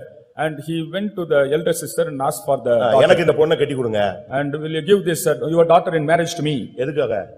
எப்படியாவது அவளை இந்துவா நான் மாத்தி காட்டிடுறேன். Somehow I will convert her as a Hindu. இப்படிதான் அந்த சகோதரன் சபதம் போட்டு இந்த பொண்ணை கல்யாணம் கட்டி இருக்கிறார். In this manner the brother swore and married that girl. இவங்களுக்கு ஒரு பெண் பிள்ளை பிறந்தது. And they got a daughter. இவர் விவேகானந்தருடைய தீவிர பக்தர். And he was an ardent devotee of Vivekananda. இவருக்கு பெண் குழந்தை பிறந்தது. And he got a female child. அதனால விவேகானந்தருடைய செக்ரட்டரியோட name Nivedita. And the secretary of Vivekananda, Nivedika, was given to the name. அதாவது நிவேதிதானா கடவுளுக்காக அர்ப்பணிக்கப்பட்டவள் என்று அர்த்தம். One who was dedicated for God. அதுதான் தம் பிள்ளைக்கு பேர் வச்சிருக்காரு. And that name was given. ஆனா கர்த்தர் என்ன பண்ணாரு தெரியுமா? Now what the Lord did? குழந்தைலாம் பிறந்த கொஞ்ச நாள்ல இவர் அந்த சகோதரியை மாத்தணும்னு போய் கடைசியில் இவர் பெந்தேகோஸ்தா மாறிட்டாரு. And instead of he converting that sister, he became a Pentecostal believer. இதுதான் ஆண்டவர் செய்யற வேலை. This is the work of the Lord. நீ வேற ரூட்ல போனீனா அவர் வேற ரூட்ல வருவாரு. If you go in a different route, he will come in a இவர் போய் அந்த சகோதரியை எப்படியாவது மாற்றணும் தலைகீழ நீக்க ஆண்டவர் ஒரே புரட்டு இவரை விசுவாசியா மாத்திட்டார். When he was steadfast in converting that to a sister, God changed him. இப்போ அவர் சொல்றாரு கர்த்தர் கடவுளுக்காக அர்ப்பணிக்கப்பட்டவள். ஆனா அப்படினால இந்த பிள்ளையை நாங்க யாருக்கே கொடுக்கிறோம்? கர்த்தருடைய ஊழியத்துக்குனே கொடுக்கிறோம். She is dedicated for the sake of the Lord and for the sake of the ministry. Now we surrender her. உனக்கு 3 பிள்ளை இருக்கு என்ன பண்ற? And you have உனக்கு 4 பிள்ளை இருக்கு என்ன பண்றீங்க? 5 பிள்ளை இருக்கு என்ன பண்றீங்க? இல்ல ஒத்தைக்கு ஒன்னு வச்சிருக்கீங்களே ஒண்ணே ஒன்னு கண்ணே கண்ணு என்ன பண்றீங்க? சொல்லுங்க. You have hundreds of children, dozens of children, at least one. What are you doing with your children? நீங்க யோசிச்சு பாருங்க. மதுரையை பார்த்தேன். எல்லாரும் சண்டே ஸ்கூல் செக்ரட்டரி ஆனாலும் சரி, நான் சொல்றதுல தப்பு இல்ல, பச்சையா பேசுறேன். சண்டே ஸ்கூல் செக்ரட்டரி எல்லாம் பிள்ளைகள் எல்லாம் நல்லா கல்யாணம் கட்டி நல்லா செட்டில்டு. அடுத்து யாரு? சண்டே ஸ்கூல் ஹெட் மாஸ்டர் பிள்ளைகளை கல்யாணம் கட்டி செட்டில், எல்லாமே செட்டில்டு. அப்ப எவனாவது ஒருத்தன் ஊழியத்துக்கு அனுப்புவான், நீங்க அவனை பிடிச்சி நோண்டிக்கிட்டே இருக்கலாம்னு பாக்குறீங்களா? சொல்லுங்க. You expect somebody to send their children to the ministry and you want to find fault with them. அப்படியா? கடை தேங்காய் எடுத்து வழிப்பிள்ளையாருக்கு உழைக்கலாம்னு பாக்குறீங்களா? You want to steal Paul to pay Peter. அப்படி வந்தவன் யாராவது கேரா பிளாட்ஃபார்ம் நினைச்சிட்டு அவனை கொஸ்டின் பண்ணிக்கிட்டே இருக்கலாம் கடைசி வரைக்கும் நினைக்கிறீங்களா? You want to question others like that. உங்க பிள்ளைகளை நீங்க கொடுக்க மாட்டீங்களா? Won't you உங்க submit? பிள்ளைகளை கொடுத்தாதான் அந்த ஊழியத்தினுடைய தன்மை என்னங்கிறது உங்களுக்கு என்ன செய்யும்? புரியும். டெய்லி தோத்திரம் பிள்ளைக்காக சோத்திரம் ஏன்னா கடைசி வரைக்கும் நிக்கணும்ல. Only when you surrender your children for the ministry, you will know the preciousness of that and you will pray for your children. அப்பதான் உனக்கு ஊழியத்தை பத்தி உங்களுக்கு வாரம் வரும், துக்கம் வரும், சஞ்சலம் வரும், தவிப்பு வரும். டெய்லி 24 hours அதுக்காக ஒரு சோத்திரம், அதுக்காக நடத்திப்புக்காரங்களுக்கு ஒரு சோத்திரம், கூட இருக்கிறவங்களுக்கு கிருபை கிடைக்கணும், எல்லாம் ஒரே ஜபமா இருக்கும். அப்பதான் ஊழியம் தாங்க முடியும். Only you will have the burden about the ministry and you will praise and pray for everybody involved in that. இந்த ஊழியத்துல தேவனுடைய திட்டத்தை புரிந்த பின்பு சுயாதீனமான ஊழியம் அல்ல, இது கர்த்தருடைய வீட்டுல வச்சு உன்னைய தேவனுடைய வீடு, அது சபை, அது ஆதாரம், அதுல இருந்து நீ கட்டப்பட வேண்டியது அவசியம். Having understood the will of the Lord, you should be doing the ministry not independently but only in the house of the Lord. That is the support. வந்தா நிப்பாங்களா? ஒரு question. And if they come, will they stand is a question. வந்தா நிக்கிறது நடக்கிறதெல்லாம் யார் வேலை? அவருக்குள் அசைகிறோம், அவருக்குள் பிழைக்கிறோம், அவருக்குள் நடக்கிறோம். Standing or moving, everything in him. யாரும் நான் ஊழியத்துல சாதிச்சிருவேன் அப்படின்னு சொன்னாலாம் இல்ல, ஒண்ணுமே தெரியாதுன்னு நின்னுட்டு இருக்கிறான். And those who said that they would achieve something are not here, but only those who didn't know anything are standing. தாயின் தகப்பனை விட்டு அனாதையாக வனாந்தரத்திலே ஊளையிடுகிற வனாந்தரத்திலே கண்டுபிடிக்கப்பட்ட யாக்கோபு அங்கே வனாந்தரத்தில் கிடக்கும் பொழுது அவனுக்கு தரிசனம் கிடைத்தது. அந்த இடம் தான் Bethel. Jacob, when he was in the howling wilderness, leaving the parents, he had vision and that is called Bethel. அவனிடத்தில் சில காரியங்களை கர்த்தர் பேசினார். And there the Lord spoke to him certain things. பேசிட்டு ஒரு வார்த்தை சொன்னாரு. Having spoken, he said, நான் உனக்கு சொன்னதை செய்யும் அளவு நான் உன்னை விட்டு விலகுவதும் இல்லை, உன்னை கைவிடுவதும் இல்லை. I will never forsake thee nor leave thee till I fulfill what I have spoken to you. அவனை அழைத்தவர் உண்மையுள்ளவர், அவர் அப்படியே செய்வார் என்றுதான் பைபிள் சொல்லுகிறது. The Bible says, he that calleth is faithful and he will do as it is. ஆதியாகமம் 28:15 பாத்தீங்கன்னா, In Genesis 28:15, நான் உனக்கு சொன்னதை செய்யும் அளவு நான் உன்னை கைவிட மாட்டேன். I will not leave thee till I have கர்த்தருடைய வீட்டுக்கு நீ பெத்தேலுக்குள்ள வந்துட்டேன்னு சொன்னா உன்னை கர்த்தர் ஒருபோதும் கைவிட மாட்டார். having, if you are coming to Bethel, the Lord will never forsake you. நியாயாதிபதிகள் 20:27 தேவனுடைய உடன்படிக்கை பெட்டி தேவனுடைய வீட்டில் தான் இருக்கிறது. According to Judges 20:27, the ark of the Lord is still in the house of the Lord. ஏன் மத்த மினிஸ்ட்ரிக்கு நம்ம மினிஸ்ட்ரிக்கு உள்ள கான்செப்ட் வித்தியாசமாக இருக்கிறது? Why the concepts vary from our ministry and other ministries? மற்ற ஊழியங்களுக்கும் நம்முடைய விசுவாச வீட்டின் பிரமாணங்களுக்கு ஏன் வித்தியாசம் இருக்கிறது? Why there are differences in the statutes of our ministry and other ministries? நம்ம பரலோகத்தின் இந்த பாதையில தான் போகிறோம். We go to the heaven in this path. கில்காலில் தேவசித்தம் தெரிந்த பின்பு நீ வரவேண்டிய இடம் Bethel. Knowing the will of God at Gilgal, the place you have to come to Bethel. நியாயாதிபதிகள் 20:18, 23, 26 இந்த வசனங்களை நீங்க பாத்தீங்கன்னா, In Judges 20, 18 and 23, அங்க என்ன சொல்லப்பட்டிருக்கிறது? and what is said there? இந்த பெத்தேலுக்கு போ, இந்த பெத்தேலிலே விசாரி, இந்த பெத்தேலிலே அழு, இந்த பெத்தேலிலே கண்ணீர் விடு, தேவனுடைய வீட்டுக்கு போ, அழுது விசாரித்து உன் வாழ்க்கையினுடைய ஜெயத்தை நீ அங்கே கற்றுக்கொள். Go to Gilgal, the house of the Lord, you shed tears and understand the ways of the Lord. அதனாலதான் நம்முடைய கான்செப்ட், இந்த பெண்டிகாஸ்ட் கான்செப்ட், ஒரு தேவசித்தம் விளங்கின பிறகு அவன் இஷ்டத்துக்கு ஊழியத்துக்கு போயிடக்கூடாது. ஒரு கட்டுப்பாட்டில் அவன் அங்க ஒரு இடத்துல இருந்து தேவனுடைய வீட்டில் அவன் பயிற்சிவிக்கப்பட வேண்டும். Having understood the will of the Lord in our order, we should come into the house of the Lord and there is a control there and we should exercise that. தீமோத்தேயுல என்ன சொல்லப்பட்டிருக்கிறது? And what is said in Timothy? 1 தீமோத்தேயு 3:15 In 1 Timothy 3rd chapter, தேவனுடைய வீட்டிலே நீ நடக்க வேண்டிய வகையை நீ அறியும்படி உனக்கு நான் எழுதுகிறேன். I write you to understand how you have to behave in the house of the Lord. சித்தத்தை விளங்கிக் கொண்ட பின்பு நீ வந்து சேர்ந்து நீ இருக்க வேண்டிய இடம் தேவனுடைய வீடு. And having understood the will of the Lord, where you have to come is the house of God. இதுதான் எலியா போன பாதை. This is the path in which Elijah. இதுதான் எலிசா போன பாதை. This is the path in which Elijah. பரலோகத்துக்கு போணும்னா நாம் இந்த பாதையில போக வேண்டும். To go to heaven we have to go. தேவ சித்தத்தை விளங்கிட்ட பிறகு நீங்க சபை என்கிற பெத்தேலுக்குள்ள வர வேண்டும் விசுவாசிகள். Having understood the will of God, the believers should come to the place that is church. இந்த தேவனுடைய வீடுங்கிற இந்த சபைக்குள்ள வரும்பொழுதுதான் அங்கதான் உன்னுடைய பிரச்சனைகள் பரிகாரம் எல்லாமே நீ அங்கதான் அழணும், அங்கதான் விசாரிக்கணும், அங்கதான் தேவனுடைய பெட்டி இருக்கு. நீ உன்னுடைய வாழ்வை சரிப்படுத்திக் கொள்ள வேண்டும். Only in the church of the Lord, the ark of the Lord is found. Only there you can shed tears and set right your life. மூன்றாவதாக, thirdly, இந்த தேவனுடைய வீட்டுக்கு போன பின்பு, having gone to the house of the இந்த Lord, பெத்தேலுக்கு போன பின்பு அந்த எலியா சொல்லுகிறான், கர்த்தர் என்னை எரிகோவுக்கு போகச் சொல்லுகிறார். having gone to Bethel, Elijah said, the Lord tells me to go to Jericho. எரிகோ என்றால் சபிக்கப்பட்ட ஒரு இடம். Jericho is a cursed place. அடுத்து தேவனுடைய வீட்டுக்கு வந்த பின்பு நாம் அதுக்கு பின்புதான் ஊழியம் நமக்கு கொடுக்கப்படுகிறது. Only after coming to the house of the Lord, the ministry is given. இந்த ஊழியத்தினுடைய மேன்மை என்ன? What's the greatness of the ministry? ஜனத்தின் சாபத்தை சுமப்பது. And bearing the curse of the people. ஊழியத்துக்கு வந்துட்டா அழகா ஜிப்பா போட்டு கார்ல செல் எடுத்துட்டு போலாம்னு நீங்க நினைச்சிட்டு யாராவது தயவு செய்து வந்துடாதீங்க. Don't come to the ministry expecting that wearing jippa you can beautifully go in a இன்னைக்கு car. அநேகர் அப்படி நினைச்சிடுறாங்க, பெரிய top போஸ்ட்னு நினைச்சிடுறாங்க. And many think that as a top post. இதனுடைய பாதை சாலகம். And this path you have to சீயோனுடைய வழி சாலகம் என்று சொல்லப்பட்டிருக்கிறது. the way to Zion is through the drainage. எரிகோ என்பது சபிக்கப்பட்ட இடம். And Jericho is a cursed path. இந்த சபிக்கப்பட்ட இடத்தை நோக்கி இயேசு கிறிஸ்து பயணப்பட்டார். And towards the cursed place Jesus traveled. அங்கேதான் குருடர்கள் இருந்தார்கள். Only there were அவர்கள் கண்களை திறக்கிறது தான் நம்முடைய ஊழியம். And our ministry is to open the eyes. அவிசுவாசிகளுடைய கண்களை பிசாசு மனக்கண்களை குருடாக்கி வைத்திருக்கிறான். Devil has blinded the eyes of the unbelievers. இயேசு கிறிஸ்து இந்த எரிகோவை நோக்கி போன பொழுது ஒரு தகப்பனும் குருடன், அவனுடைய பிள்ளையும் குருடன், எப்படி இருக்கும் அந்த வாழ்க்கை என்று யோசித்து பாருங்கள். When Jesus went there, a father and the son both were blind, how their life would be. இந்த ஊழியத்தினுடைய நோக்கம் என்ன? What's the intention of the அப்படியே ministry? ஃபேத்தம்லயே உட்கார்ந்துட்டு சோறு சாப்பிட்டுட்டு ஒரு ரெண்டு பாட்டு பாடிட்டு கை தட்டிட்டு ட்ரம் அடிச்சிட்டு போற ஊழியம் அல்ல. Not remaining the faith home singing songs and eating. ஜனத்தின் சாபத்தை தீர்க்கும்படியாக அவருடைய கண்களை திறக்கக்கூடிய ஒரு ஊழியம், அதுதான் எரிகோவில் இறங்குவது. And going to Jericho is opening the eyes of the people and removing the curse of the people. இதைத்தான் தேவன் ஒவ்வொரு ஊழியர்களிடத்திலும் எதிர்பார்க்கிறார். This is what the Lord expects in every worker of God. ஏதோ அக்கா போனாங்க, அண்ணன் போனாங்க, நானும் வந்தேன்னு வரக்கூடாது. Not that the brother went, the sister went, I have also come. அந்த பிரதர் சொன்னாரு, அதனால தான் நான் ஊழியத்துக்கு வந்தேன், இங்க வந்தா இவ்வளவுன்னு தெரிஞ்சா நான் வந்திருக்கவே மாட்டேனே. Since that brother said, I have come and if I understood this, I would not have come. அப்படி நீங்க பேசி பழக கூடாது. You should not speak like that. இப்பமே செல்லும் செலவ கணக்கு பார்க்கணும். Even now you have to take accounts. ஒரு இடத்துல இதே மாதிரி ஒரு ஊழியக்கார கூட்டம் நடந்துச்சு. A workers meeting was going on once. சாம் என்று ஒருவர் எடுத்தாரு. There was one அந்த brother பொண்ணை எழுப்பி விட்டுட்டாரு. அந்த பெண்ணை எழுப்பி விட்டுட்டாரு. And he made the sister to stand. செல்லும் செலவ கணக்கு பார்த்தியான்னு கேட்டாரு. Have you worked out the accounts? கணக்கு பார்க்கலன்னா திருப்பி போயிட்டு கணக்கு பார்த்துட்டு வான்னாரு. Go back and calculate the accounts. அச்சாச்சு கலப்பையின் மேல கை வச்ச பிறகு என்ன செய்யக்கூடாது, திரும்ப கூடாது. Should not turn back after keeping the hands on the வாழ்வோ plow. சாவோ போயிட்டே இருக்கணும், எரிகோவுக்குள்ள இறங்கணும்.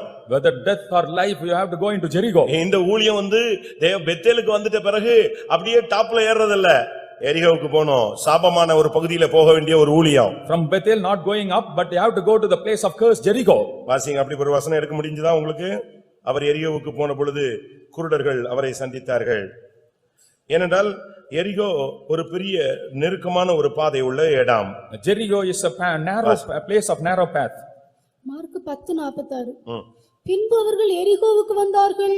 அவரும் அவருடைய சீஷர்களும் திரளான ஜனங்களும் எரிகோவை விட்டு புறப்படுகிற போது திமேயுவின் மகனாகிய பர்திமேயு என்கிற ஒரு குருடன் வழியருகே உட்கார்ந்து பிச்சை கேட்டுக் இன்றைக்கு உலகத்துல எத்தனையோ குருடர்கள் இயேசுவை அறியாமல், விசுவாச கண்கள் திறக்காமல், மனக்கண்கள் பிரகாசிக்காமல் இருக்கிறார்கள். அவருடைய கண்களை திறக்கிறது தான் பெத்தேலிலிருந்து ஒரு ஊழியன் செய்ய வேண்டிய அடுத்த ஊழியம். And from Bethel the next ministry is opening the blinded eyes of the people. ஊழியத்தை பத்தி ஒரு நல்ல அறிவை நீங்க இன்னைக்கு பெற்றுக்கொள்ளணும் நான் விசுவாசிக்கிறேன். I believe that you will have a good knowledge about ministry today.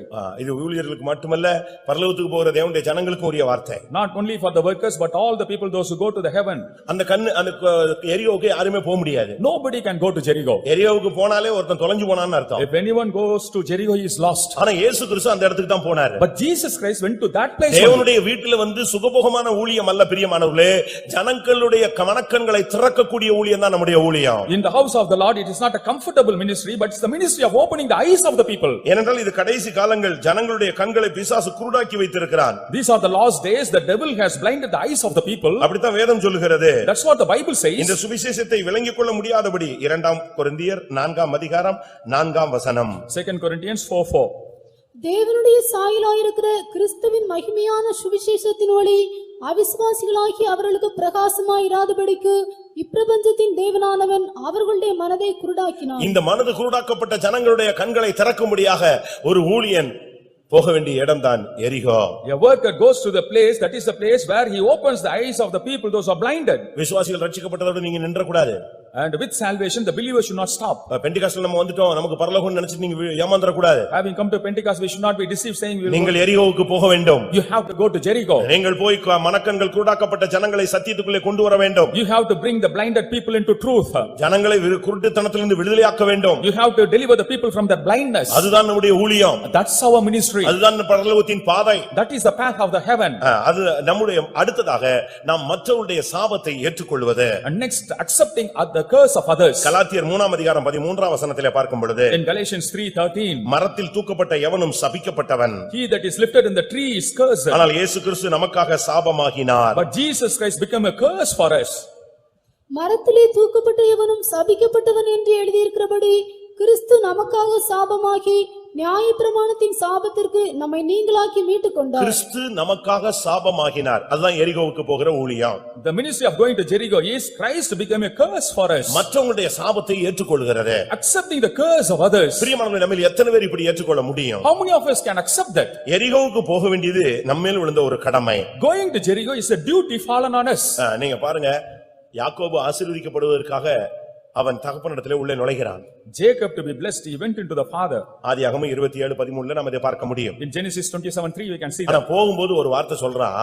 But when he was going, he said, ஒருவேளை தகப்பன் இதை கண்டுபிடித்தால் என்னை சபிச்சிருவாரேன்னு சொல்றான். if father finds me out, he will curse me, he says. ஆனா அந்த தாய் என்ன சொன்னா தெரியுமா? You know what the mother said? மகனே, நீ அத பத்தி பயப்படாத. Son, you don't worry நீ about எதை it. பத்தியும் பயப்படாத. You need not worry about எதை anything. பத்தியும் யோசிக்காத. Don't think about anything. அப்படி ஒரு சாபம் வந்தா அது ஏன் மேல வரட்டும். If any curse comes like that. ஆதியாகமம் 27:12-13. Genesis 27:12 and 13. ஒருவேளை என் தகப்பன் என்னை தடவி பார்ப்பார், அப்பொழுது நான் அவருக்கு எத்தனாய் காணப்பட்டு என்மேல் ஆசீர்வாதத்தை அல்ல சாபத்தை வரப்பண்ணிக் கொள்வேனே என்றான்.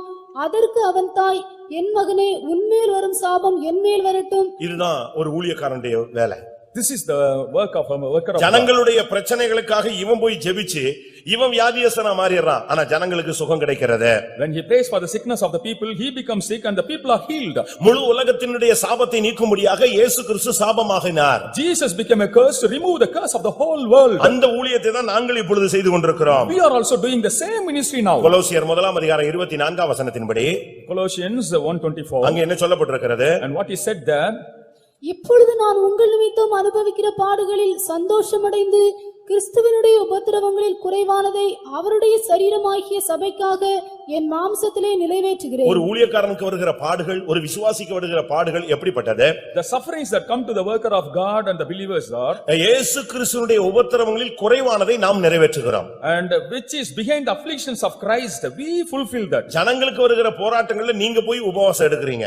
And for the sake of the troubles of the people, you fast. ஜனங்களுடைய பிரச்சனைகளுக்காக நீ முழங்கால் போடுகிறாய். For the sake of the problems of the people, you kneel. ஜனங்களுடைய வறுமையை நீக்கும்படியாக நீங்கள் ஜெபிக்கிறீர்கள். To remove the poverty of the people, you pray. ஜனங்களுடைய விமோசனத்துக்காக விழித்திருந்து போராடுகிறீர்கள். For the salvation of the people, you wake and pray. ஜனங்களுடைய ரட்சிப்புக்காக காலையில அதிகாலையில் எழுந்து தேவனை நோக்கி கூப்பிடுகிறீர்கள். For the salvation of the people, early morning you cry unto the Lord. இது எல்லாம் ஜனத்தினுடைய சாபத்தை நம்மேல் ஏற்றுக்கொள்ளுகிற ஒரு ஊழியம். This is the ministry accepting the curse of the people on இதுதான் us. உண்மையான சத்தியம் பிரியமானவர்களே. And this is the right truth. இயேசு கிறிஸ்து இதைத்தான் செய்தார். Jesus Christ did the same. ஜனத்தினுடைய சாபங்களை ஏற்றுக்கொள்ளும்படியாக சிலுவையை சுமந்தார். Accepting the curses of the people, he bore the cross. ஒருவன் பெத்தேலுக்கு வந்தால் மட்டும் போதாது. It's not sufficient if you come to அவன் Bethel. எரிகோவுக்குள்ளே வர வேண்டும். You should come to Jericho too. எரிகோவுக்குள்ள வந்தாதான் குருட்டாட்டமுள்ள ஜனங்கள் பார்வையடைந்து இயேசுவை தரிசிப்பார்கள். Only in Jericho the blinded people will have vision and see Jesus. தம்முடைய ஜீவனையே பலியாக சிலுவையிலே தொங்கவிட்டு ஜனத்தின் சாபத்தை அவர் ஏற்றுக்கொண்டார். He hung his life on the cross and accepted the curse of the people on him.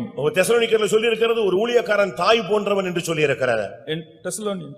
தெசலோனிக்கேயர்ல சொல்லி இருக்கிறது ஒரு ஊழியக்காரன் தாய் போன்றவன். In Thessalonians it is said that a worker of God is like a mother. அந்த தாய் ரெபெக்காள் என்ன செய்தாள்? What did that mother Rebecca do? மகன் மேல் வருகிற சாபத்தை தன்மேல் ஏற்றுக்கொள்ள அவர் ஆயத்தமாக இருந்தாள். She was prepared to accept the son curse of the son. ஒரு தேவனுடைய ஊழியக்காரன் என்று சொல்லுகிறவன் ஜனத்தினுடைய சாபத்தை ஏற்றுக்கொள்ளுகிறவன். A worker of God is the one who accepts the curses of the people on him.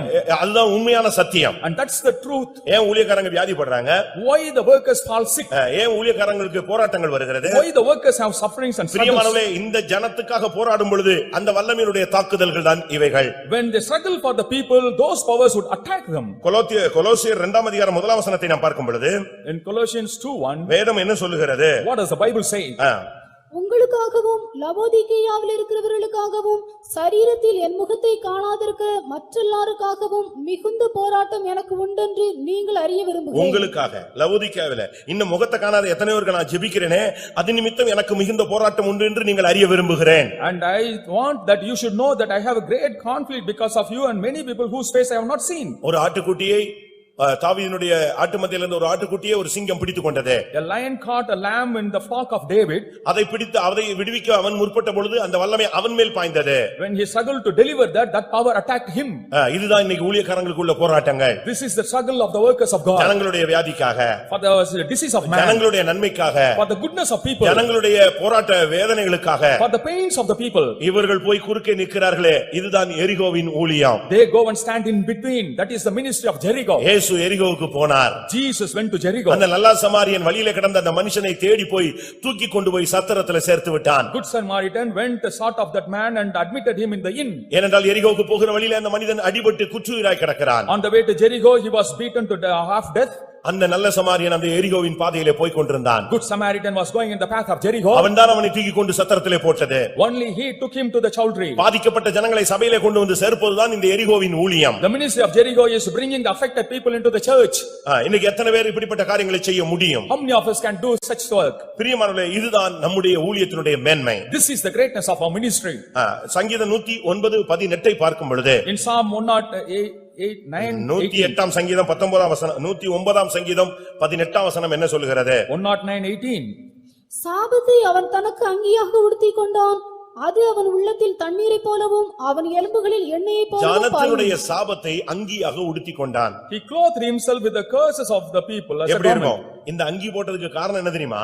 The reason for wearing this garment ஏன் was, நம்மளும் மற்றவங்கள மாதிரி pant shirt coat short midi skirt இதெல்லாம் போடாம சுத்துறோம்? why we are not wearing shirts and other dress like others? ஜனத்தினுடைய சாபத்தை ஏற்றுக்கொள்றதுதான் இந்த அங்கியினுடைய வெளி தோற்றம். And the outward appearance of this garment is accepting the சாபத்தை curse. தனக்கு அங்கியாக உடுத்திக்கணும். இந்த Dress போட்டாலே தெரியும், ஒவ்வொருத்தனும் பரியாசம் பண்ணுவான், கிண்டல் பண்ணுவான், ஏமாத்துவான், வஞ்சிப்பான், எதிர்த்து நிப்பான். சும்மா நம்ம ரோட்ல நின்னாலே அவனுக்கு ஒத்து வராது. And if you wear this dress and stand in the road, all will resist.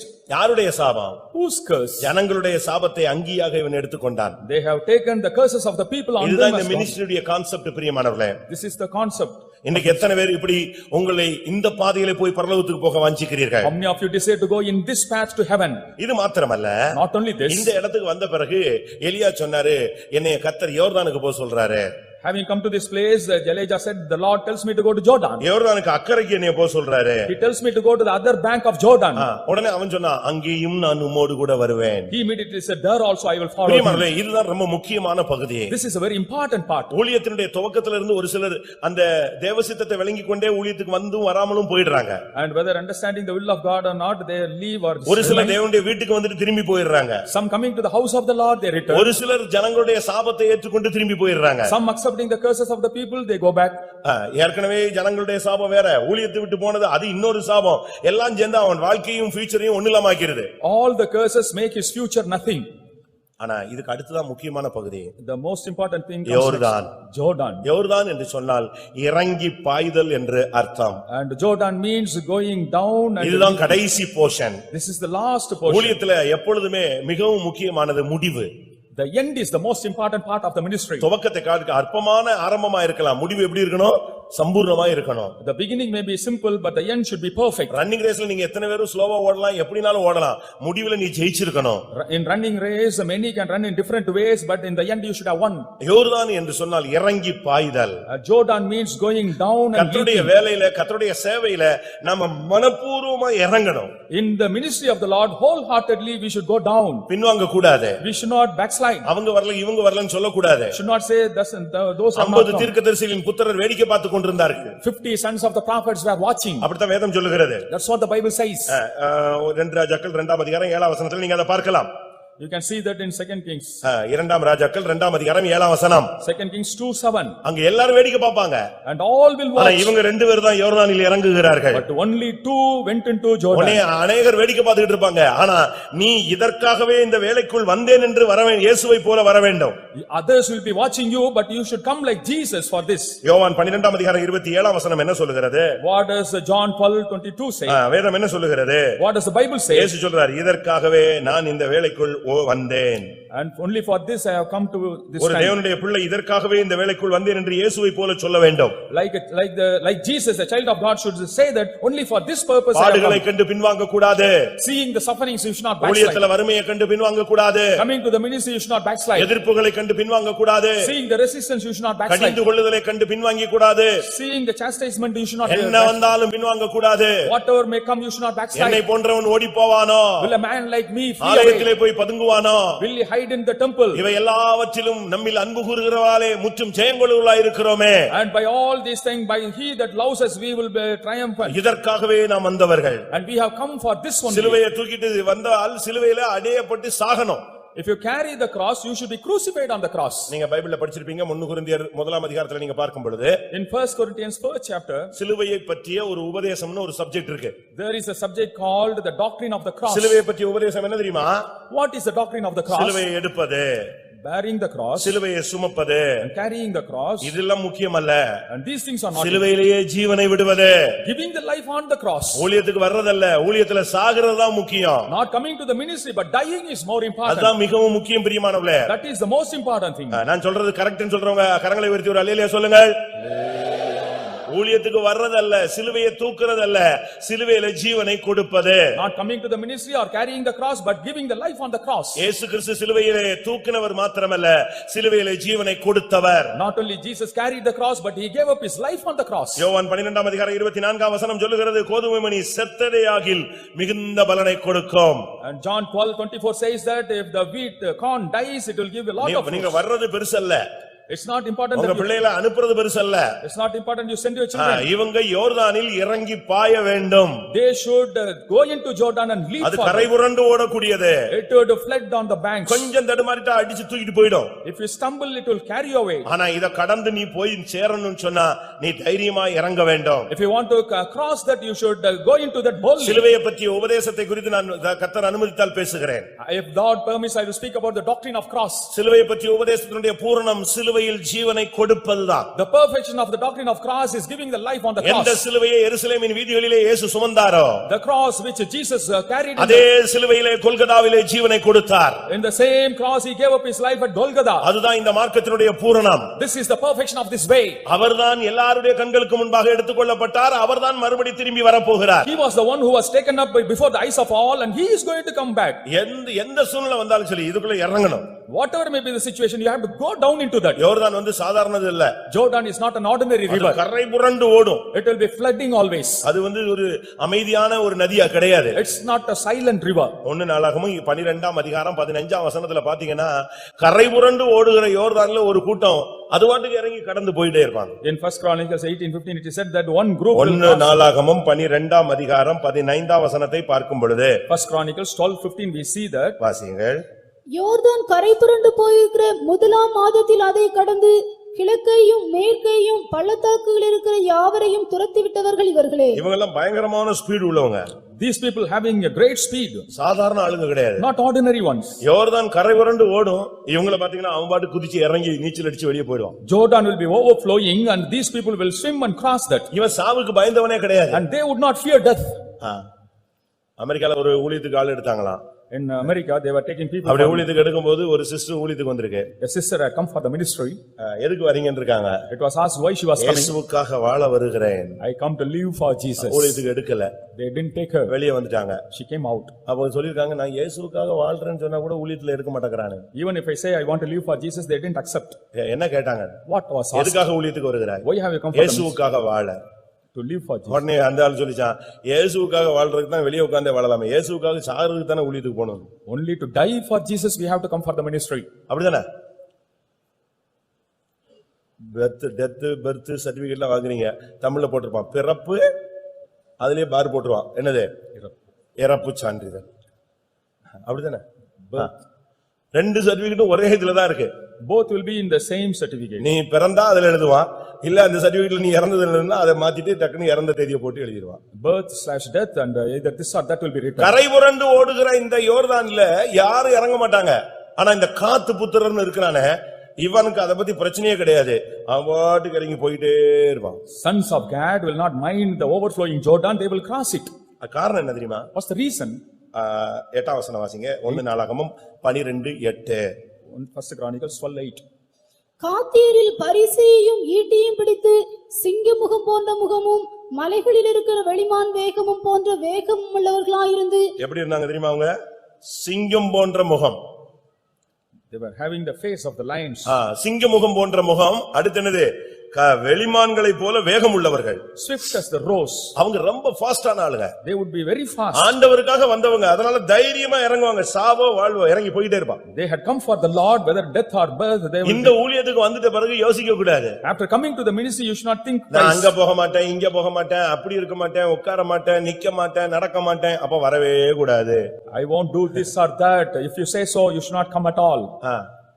இதுக்குள்ள வந்துட்ட பிறகு ஆர்டர் விழுந்துச்சுன்னா போயிட்டே இருக்கணும். After coming here, when the order comes, you have to go. அப்படி அல்ல ஆண்டவனே அப்படின்னா லோத்தாய் மாறி விடுவாய், லோத்தின் மனைவியாய் மாறி விடுவாய், லோத்தின் பிள்ளையாய் மாறி விடுவாய். If you say it's not so, Lord, you will become Lot, his wife and his children. அப்படி அல்லங்கற சப்ஜெக்ட் வந்துட்டாலே ஊழியக்காரன் அன்னைக்கு தன்னுடைய டிக்னிட்டியை விட்டுட்டான்னு அர்த்தம்.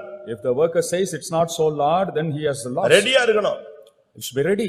இப்ப நீங்க பாருங்க, யுத்தம் நடக்குது, பிளைட் எல்லாம் கிளம்பும், டேங்க் கிளம்பும், எல்லாம் கிளம்பும். அவங்க அந்த நம்பர் சொன்ன பிறகு நான் போக மாட்டேங்க அப்படின்லாம் சொல்லிட்டானா கொன்னுடுவான்.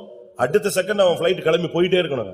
At the time of war, the flight should be ready, and when the order is given, they should be ready to flee. இந்த மார்க்கம் கிறிஸ்துவுக்காக நல்ல போர்ச்சேவகனாய் தீங்கு அனுபவிக்கிற மார்க்கம். And this is the way in which we should be good warriors for Christ. ஆனா இந்த உலகத்துல இதுக்கு பிரதிபலனே கிடையாது. But in this world there is no reward at all. இந்த உலகத்துல இந்த ஊழியத்துக்கு எந்த பிரதிபலனும் கிடையாது. In this world and for this ministry no reward. பரலோகத்துல மட்டும்தான் கிடைக்கும். Only in the heaven we can get. நீங்க கல்யாணத்துக்கு கட்டலாம், அந்த புருஷனுக்கு துணி துவைச்சு கொடுக்கலாம். ஆனா இங்க வந்து துணி துவைக்கிறதுக்கு அங்க துணி துவைக்கிறதுக்கு வித்தியாசம் இருக்கிறது. There is difference between washing clothes here and there at home.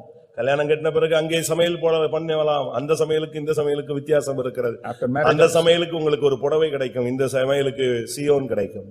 and for that cooking you will have a saree, but for here இக்கால பாடுகள் இனி ஒரு மகிமைக்கு ஒப்பிடத்தக்கவைகள் அல்ல. the present sufferings cannot be compared to the glory to come. அதுல நீ படுற பாடுகளுக்கு எல்லாம் உலகத்திலேயே அடி, உலகத்திலேயே போராட்டம், உலகத்திலேயே எல்லாம் பிரதிபலன். ஆனா இதுக்கு இங்க ஒண்ணுமே கிடையாது. என்ன நீ நல்லா ஊழியம் செஞ்சாலும் சீப் ஒன்னு தான் சொல்லுவாங்க. பரலோகத்துல மட்டும்தான் அவர் மட்டும்தான் பிரதிபலன் கொடுப்பாரு.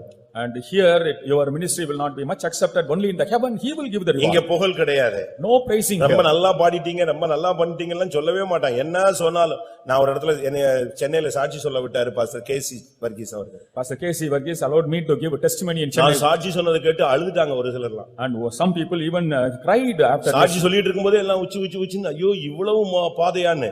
and even when the testimony was going on they were சாட்சி all moved முடிஞ்சு to கீழே tears. வந்தா இவர் என்னைய பிடிச்சி என்னடா சாட்சி நான் போய் உட்கார் போ போ போ அந்த வாரத்துல உட்காரு அப்படின்ட்டாரு. And after the testimony he poo-pooed me. அடுத்த வாரமா அவரது மறுபடியும் என்னை தான் எழுப்பி விடுறாரு. And next week time also he திருப்பி நான் சாட்சி சொல்லி முடிச்சா ஜனங்கள் எல்லாம் பயங்கரமா பீச்ல எல்லாரும் அதிசயமா நிக்கிறா. இவர் முடிஞ்சிட்டு என்ன சொன்ன நான் உன்னைய போட்டி ஏத்தி விட்டேன் பாரு போய் உட்காரு அப்படின்ட்டாரு.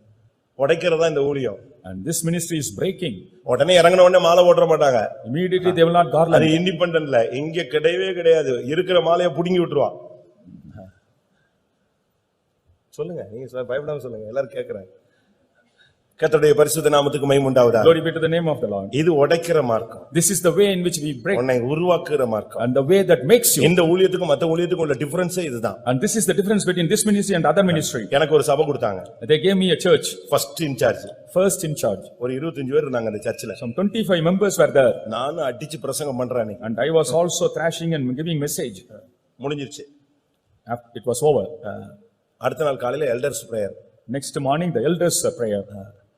அவர்தான் என்னைய வளர்த்தாரு. அதனால அவர் என்னைய உடைக்கிறதுக்கு அவருக்கு உரிமை இருந்துச்சு. He was the one who brought me up and he had the right to break me too. அவர்தான் தூத்துக்குடி பஸ் ஸ்டாண்ட்ல வந்து என்னைய பஸ் ஏத்தி விட்டாரு ஊழியத்துக்கு. Pastor KC Varghese. Pastor K.C. Varghese, he saw me off at Toothukudi. அதனால அவர்தான் என்னைய வந்து மெட்ராஸ் வந்த உடனே அசிஸ்டன்ட் அவ போட்டுருக்காங்க. நான் உன்னை இன்சார்ஜ் ஆக்குறேன்னு அடுத்த வாரமே இன்சார்ஜ் ஆக்கி விட்டாரு. And from assistant he made me an in charge in Madras. In charge ஆகி ஃபர்ஸ்ட் வாரம் முடிச்சிட்டு நாங்க வந்து நின்னா எல்டர்ஸ் பிரேயர்ல என்னை எழுப்பி விட்டாரு. In the elders prayer he made me stand. எப்படி இருந்துச்சு கூட்டம்? How was the meeting? நல்லா இருந்துச்சு பாஸ். It was good. எவ்வளவு பேர் வந்தாங்க? How many came? 25 பேர் வந்தாங்க. 25. பிரசங்கம் பண்ணியா? Did you give message? ஆமா பாஸ். Yes. எவ்வளவு காணிக்கை கிடைத்தது? How much offering you received? எனக்கு அப்பதான் யாவுமே வந்துச்சு. காணிக்கை நானும் திருப்பி தான் யோசிச்சு பார்த்தேன். அப்போ நான் சொல்றது 87. அதனால ₹1 தான் அன்னைக்கு ஒரு விசுவாசி கொடுத்திருந்தேன். அது ரொம்ப ஏழ்மையான சபை. கரெக்டா ₹1. And one believer had given me ₹1. It was in 87. நான் என்ன ₹1 கிடைச்சது boss. I said I got ₹1. உன் பிரசங்கத்துக்கு ₹1 தான் மார்க் ரேட்ன்றாரு. The value of your message is just ₹1, he said. சரி ₹1 போச்சே. ஆனா கணக்குல போகாம ₹1 வந்துச்சு. நான் எதுக்கு இதை சொல்றேன்னா அவங்க வந்து அப்படித்தான் கொண்டு போனாங்க. இப்ப அப்படி இல்லை. இப்ப லேசா தொட்டுட்டா போதும் எல்லாம் டச் மீ நாட்டு தான். And today it's only touch me not. தொட்டால் சினிங்கிகள். All touch me not. அதனாலதான் வரும்போது சிங்கமுகமா வரணும்னு சொல்றோம். கழுகுகளைப் போல வேகமா, வெளிமான்களைப் போல வேகமா வந்தாதான் இந்த யோர்தான்ல துணிஞ்சு இறங்க முடியும். Only with the face of lion, if you come as rose, we can go into Jordan. இதுதான் பரலோகத்தின் பாதை. This is the path to heaven. இந்த பாதையில தான் எலியாவை கர்த்தர் கொண்டு போனார். The Lord took Elijah only in this path. இது ஒரு பாதை. This is a path. இந்த ஊழியங்கிறது பாடுகள் நிறைந்ததுதான். This ministry is full of sufferings. ஏன் பாடுகள் நிறைந்தது? Why it's filled with ஏன் suffering? ஊழியக்காரங்க வியாதிப்படுறாங்க, ஏன் விசுவாசிகள் வியாதிப்படுறாங்கன்னு கேக்குறாங்க. ஏன் இது கூட இன்னும் உனக்கு புரியலையா? இந்த பாடுகள் தானே மகிமையை கொடுக்கிறது. And only this path of sufferings gives us the glory. அவரோடு கூட பாடுபட்டால் அவரோடு கூட ஆளுகையும் செய்வோம். If we suffer with him, we will also rule and reign with him. நீங்க ஞானஸ்நானம் எடுத்திருப்பீங்க. You would have taken baptism. ஆனா சீயோனுக்கு எருசலேமுக்கும் போணும்னா இன்னொரு ஞானஸ்நானம் இருக்கு. But go to Zion and Jerusalem, you have to take another baptism. அது என்ன ஞானஸ்நானம்? And what is that baptism? லூக்கா 12:50 வாசிச்சு பாருங்க. அங்க ஒரு ஸ்நானம் இருக்கு. In Luke 12:50 it is said, இயேசு கிறிஸ்து எடுத்த ஸ்நானம். the baptism Jesus had. ஆகிலும் நான் முழுக வேண்டிய ஒரு ஸ்நானம் உண்டு, அது முடியும் அளவும் எவ்வளவோ நெருக்கப்படுகிறேன். நான் முழுக வேண்டிய ஒரு ஸ்நானம் உண்டு, அது முடியும் அளவு நான் எவ்வளவோ நெருக்கப்படுகிறேன். அதுதான் இயேசு கிறிஸ்துவினுடைய பாடுகளின் பூரணம். And there is a baptism which I have to take until it is நீங்க இந்த சபைக்குள்ள வந்துட்ட பிறகு வரும்போது உங்களுக்கு இளைப்பாறுதலை நாங்கள் வாக்கு பண்ணுவோம், வந்த பின்பு மகிமையை வாக்கு பண்ணுவோம். When you come at the time we will promise rest, but later we will promise glory. அதுக்கு வழி பாடுகள். And the path to that is பட்ட பாடுகளினாலே கீழ்ப்படிதலை கற்றுக்கொண்டு அவர் பூரணராய் கடந்து போனார். And by the sufferings he learned obedience and became perfect. ஏன் இந்த ஊழியத்தில் இவ்வளவு பாடுகள் நீங்க நினைக்கலாம்? You may think why is sufferings in the way? அது ஒரு ஞானஸ்நானம். That's a baptism. அந்த ஞானஸ்நானத்தை நீ எடுக்க வேண்டியது அவசியம். You have to take that baptism. ஏன் நமக்கு இந்த உலகத்துல அதிகமான பாடுகளை மறுபடி தேவன் அனுமதிக்கிறார்? Why the Lord permits sufferings again and again? முதலாம் பேதுரு 4ஆம் அதிகாரம் முதல் 2 வசனங்களை பார்க்கும் பொழுது In 1 Peter 4 first 2 verses, மாம்சத்தில் பாடுபடுகிறவன் பாவங்களை விட்டு ஓய்ந்திருப்பான். he that suffers in the body he பாவங்களை விட்டு ஓய்ந்திருக்கத்தக்கதாகத்தான் கர்த்தர் உன்னையும் என்னையும் பாடுகளின் வழியிலே கொண்டு போகிறார். to rest from sin the Lord takes us through the path of suffering. இதுல என்ன சம்பவம் நடக்கிறது பிரியமானவர்களே? You know what happens here? இந்த யோர்தானை எப்படி கடப்பது? How to cross this Jordan? இப்ப நம்ம விசுவாசிகள் பிள்ளைகளை அனுப்பாம இருக்கிறதுக்கு ஒரே கேள்வி, இவங்க கடைசி வரைக்கும் நிப்பாங்களா, இது போய் சேர்ந்துருவாங்களா அப்படின்னு ஒரு பயம். The believers are hesitant because they have the fear whether they will go up to the end. பிள்ளைகளுக்கு அந்த பயம் இருக்கு. Children too have the fear. பையங்களுக்கும் பயம் இருக்கு. And the boys also have the fear. போனா நிக்க முடியுமா? If we go, can we stand? போனா கடைசி வரைக்கும் நின்றுவியா? If you go, will you stand till the end? இப்படி தான் ஒரு क्वेश्चन இருக்கு பிரியமானவர்களே. And there is a question like that. ஆனா இந்த क्वेश्चनக்கு பதில் என்ன? What's the answer? இந்த யோர்தானை எலியாவும் எலிசாவும் எப்படி கடந்தாங்க? How did Elijah and Elisha cross Jordan? அதுக்கு காரணம் கையில இருந்த சால்வை. The reason was the mantle in the hand. அது எதை காண்பிக்கிறது? And what does it denote? அந்த சால்வையை பிடிச்சிக்கிட்டு தான் முறுக்கி அடிச்சான். யோர்தான் ரெண்டா பிளந்துடுச்சு. Holding the mantle, he smote on the river and ஏசாயா 59ஆம் அதிகாரம் 17ஆம் வசனத்தின்படி according to Isaiah 51:19 59:17 59:17 அங்க என்ன சொல்லப்பட்டிருக்கிறது? what is said there? அவர் வைராக்கியம் என்னும் சால்வையை போர்த்துக் கொண்டிருக்கிறார். வைராக்கியம் என்னும் சால்வை. And he has the ஏசாயா mantle. 59:17 அவர் நீதியை மார்க்கவசமாக அணிந்து ரட்சிப்பு என்னும் சீராவை தமது சிரசில் தரித்து நீதி சரிக்கட்டுதல் என்னும் வஸ்திரங்களை உடுப்பாக உடுத்து வைராக்கியத்தை சால்வையாக போர்த்துக் கொண்டார். வைராக்கியத்தை சால்வையாக போர்த்துக் கொண்டார். He has a zeal as a cloak. ஒரு தேவனுடைய பிள்ளைக்கு இந்த மார்க்கத்துல ஜெயிக்கணும்னா ஒரு வைராக்கியம் வேணும். To win in this way, a child of God needs zeal. இப்ப ஸ்கூல்ல கூட நீங்க படிக்கிறீங்க, இல்ல வேலையில இருக்கிறீங்க, ஒரு எக்ஸாம் எழுதுறீங்க, ஒரு போட்டிக்கு போறீங்கன்னா உங்களுக்கு ஒரு zeal வேணும். நம்ம ஜெயிக்கணும் அப்படின்னு ஒரு வெறித்தனம் வைராக்கியம் வேணும். இல்லனா waste. To appear in an exam or a competition, you need a zeal to win, otherwise it's a waste. அதுதான் ரொம்ப முக்கியம். And that's more important. உனக்கு ஒரு வைராக்கியம் வேணும். கர்த்தருக்காக சாகணும், நான் ஜெயிக்கணும், கடைசி வரைக்கும் நான் சீயோன்ல போய் சேரணும் அப்படிங்கிற ஒரு வைராக்கியம் வேணும். You need a zeal to die for the Lord and go to Zion.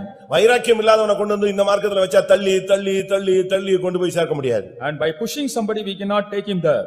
ஜீவனை கொடுக்கிறதுக்கு ஒரு வெறித்தனம் வேணும், ஒரு வேகம் வேணும். There should be a zeal to give up நீங்க life. பாருங்க தீவிரவாதிகள் எல்லாம் எப்படி சாகுறாங்க, ஒரு வைராக்கியத்துல தான வர்றாங்க. The terrorists, they have the zeal and they குண்டு die. வெடிச்சா உடம்பு செதறி தூள் தூளா போயிடும்.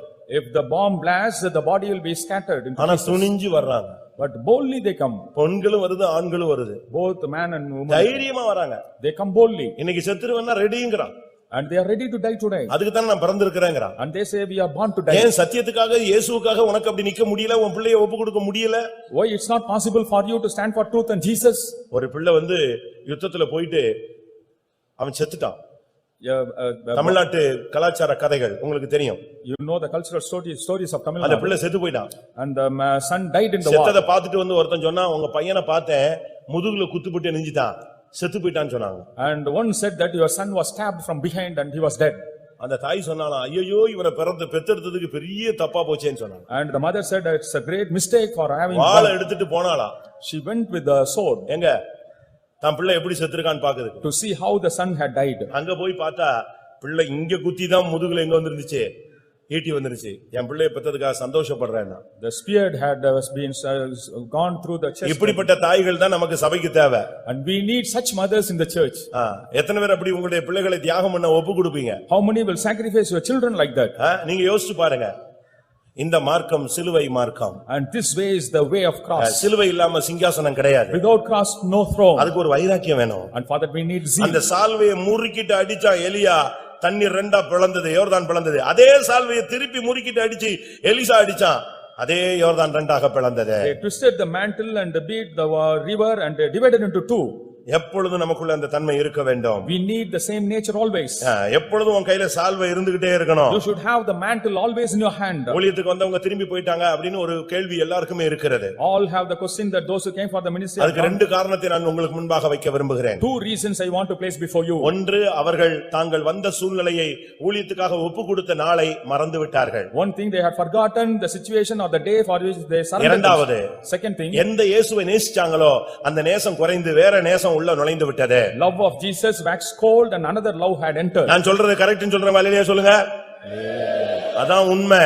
That's the truth. நீ வெட்டி எடுக்கப்பட்ட கண்மலையும் தோண்டி எடுக்கப்பட்ட துறவியும் எப்பொழுதும் நினைவுல வச்சுக்கிட்டே இருக்கணும். You should be always remembering the rock from which you have been hewn out. இங்க வந்த ஊழியமே செய்ய விட மாட்டாங்க, பெய்தம்ல போட்டு அடைச்சு வச்சுக்கிறாங்க, நடத்திப்புங்கறாங்க, முன்னுக்கு போனா தப்புங்கறான், பெண்ணுக்கு போனா தப்புங்கறான், இப்படிலாம் உங்களுக்கு பலருக்கு பல கேள்விகள் இருக்கு. And many have many questions about the way we have treat the people in the ministry. இது ஒரு புத்தகம்.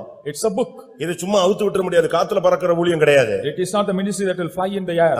இந்த ஊழியத்தினுடைய தெய்வீக தன்மை என்ன?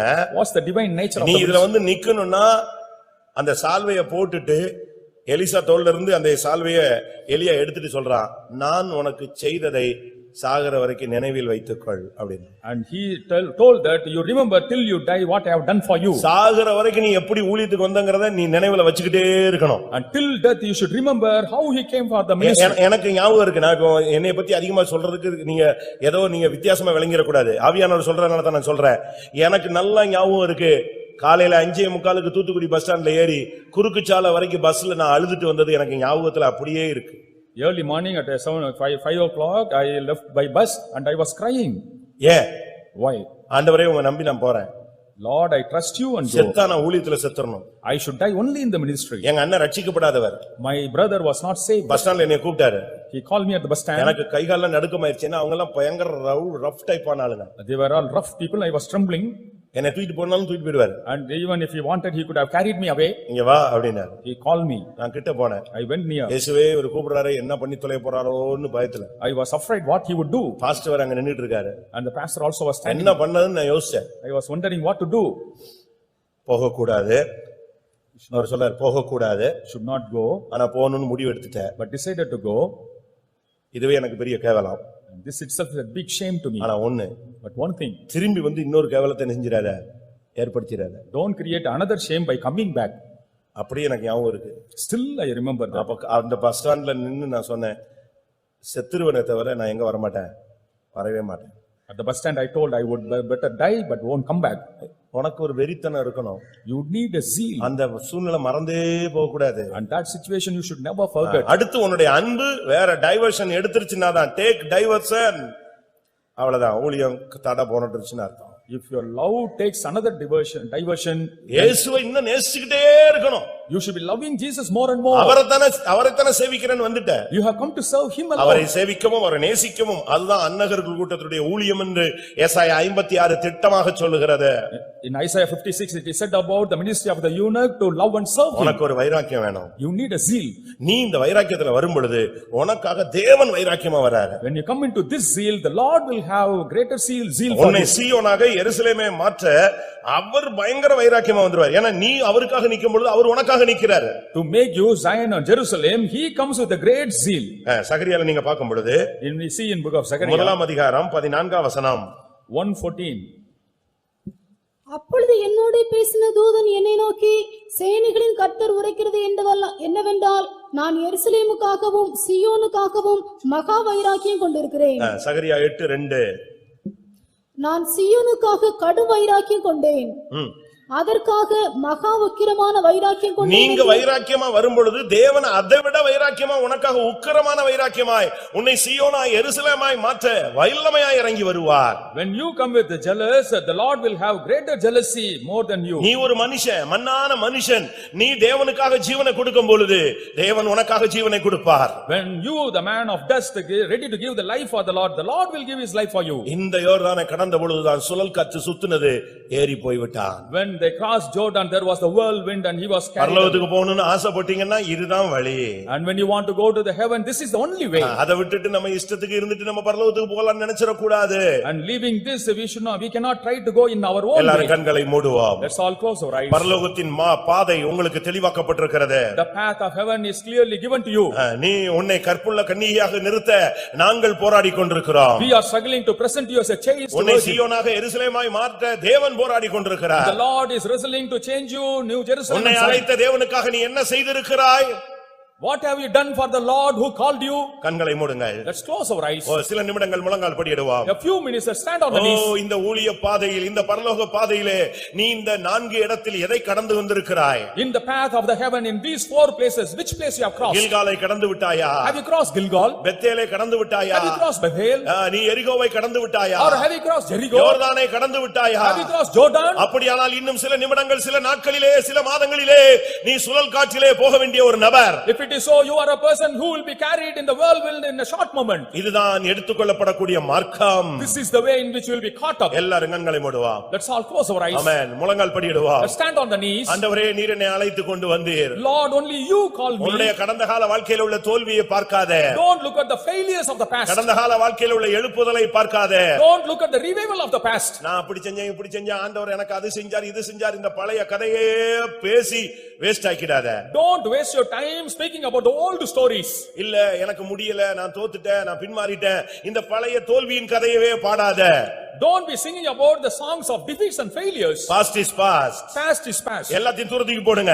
Throw away everything. இதோ கர்த்தர் உனக்கு புதிய பாதையில உன்னை கொண்டு வருகிறார். The Lord brings you into a new path. அவருக்கு அற்புதம் செய்வது எளிது. And it's easy for him to do உன் miracles. பலவீனத்தை நீக்குவது எளிது. Easy to remove your பலன் weakness. உள்ளவனுக்காகிலும் பலனற்றவனுக்காகிலும் அவருக்கு உதவி செய்யறது அவருக்கு லேசான காரியம். It is an easy thing for him to help those who are weak or ஆனால் strong. இன்றைக்கு உன்னை சுழல் காற்றிலே எடுக்கிற பாதையை உனக்கு போதித்துக் கொண்டிருக்கிறார். But today he is preaching you about the path to world. இன்றைக்கு உன் ஓட்டம் முடிந்தால் நீ மகிமையிலே இணைய வேண்டும், அந்த பாதையை உனக்கு சொல்லிக் கொடுக்கிறார். If you complete the race, you should go to glory, and that path he teaches முதலாவது you. தேவனுடைய திட்டத்தை புரிந்து கொள்ளுங்கள். First of all, understand the plan of the Lord. நிந்தைகளை புரட்டி போடுங்கள். And roll away your reproach. கர்த்தருக்குள்ளே உங்களை ஊன்ற கட்டுங்கள்.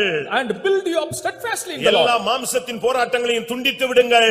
Sever all the carnal relationships. பழைய உலகத்தின் தொடர்புகளை துண்டித்து விடுங்கள். Sever, cut off all the old relationships. சபைக்குள் வாருங்கள். Come into the church. தேவனுடைய வீட்டுக்குள் வாருங்கள். Come into the house of the Lord. பொருத்தனை பண்ணி ஜீவபலியாய் உங்களை ஒப்புக்கொடுங்கள். Vow and offer yourself as a living கர்த்தர் sacrifice. உன்னையோடு பேசுகிற கர்த்தர். And the Lord is the one who உனக்கு speaks. சொன்ன வார்த்தையை நிறைவேறுவளவும் அவர் உன்னை விட்டு விலக மாட்டார். Till he fulfills the word, he will not leave you. ஜனத்துக்காய் திறப்பில் நில்லுங்கள். And for the sake of the people, stand in the breach. இந்த ஊழியத்தின் பாதை சாபத்தின் பாதை.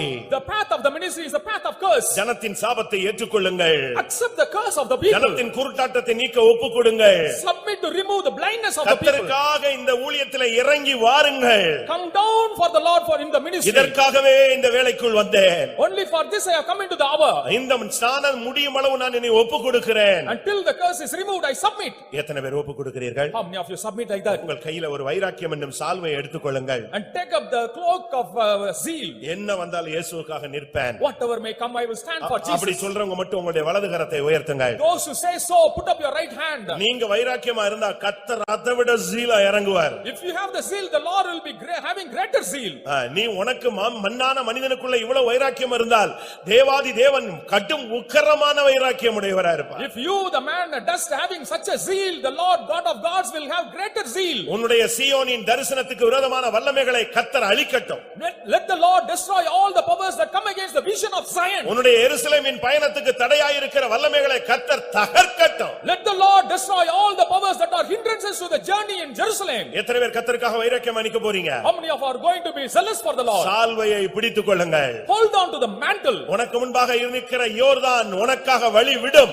And Jordan will give way for you. இயேசுவுக்காக ஜீவனை கொடுக்க ஒப்புக்கொடுங்கள். And submit to give the life for Jesus. ஆமென். ஹalleluya, ஹalleluya. இந்த கூட்டம் இன்னும் சில நிமிடங்கள்ல முடியும். This meeting will come to an end in a few ஆனா minutes. அதுக்கு முன்னால உன் கையில சால்வை வர வேண்டும். And before that in your hand you will have the mantle. நீங்க விசுவாசிகளாக இருக்கலாம், You may be believers ஊழியர்களாக இருக்கலாம், or workers புதிய நபர்களாக இருக்கலாம். or newcomers. கர்த்தர் இன்றைக்கு உனக்கு ஒரு கிருபையை தரப்போகிறார், Today the Lord is going to give you a ஒரு grace, வல்லமையை தரப்போகிறார், going to give a power, ஒரு வைராக்கியத்தை தரப்போகிறார், going to give a zeal, உன் கையில ஒரு சால்வையை தரப்போகிறார். going to give a mantle in your hand. வாழ்க்கையில வருகிற எல்லா யோர்தானையும் நீ பிளந்து கடந்து போக வேண்டும். You have to divide all Jordan and cross that. அதற்குரிய அபிஷேகம் இறங்கட்டும், Let the anointing for that descend. அதற்குரிய வல்லமை இறங்கட்டும். Let the power come down for that. உன்னை பலப்படுத்துகிறவர் கிறிஸ்துவாய் இருக்கட்டும். Let it be Christ who strengthens you. விக்கரா இயா ராசா கலண்டே ரிபிகதுனா நியா ராசா தபானியா ரா திபியானா ரபா ஏக்கரப கத்தினா பல கத்தினா பகத்தினா தினா தினா.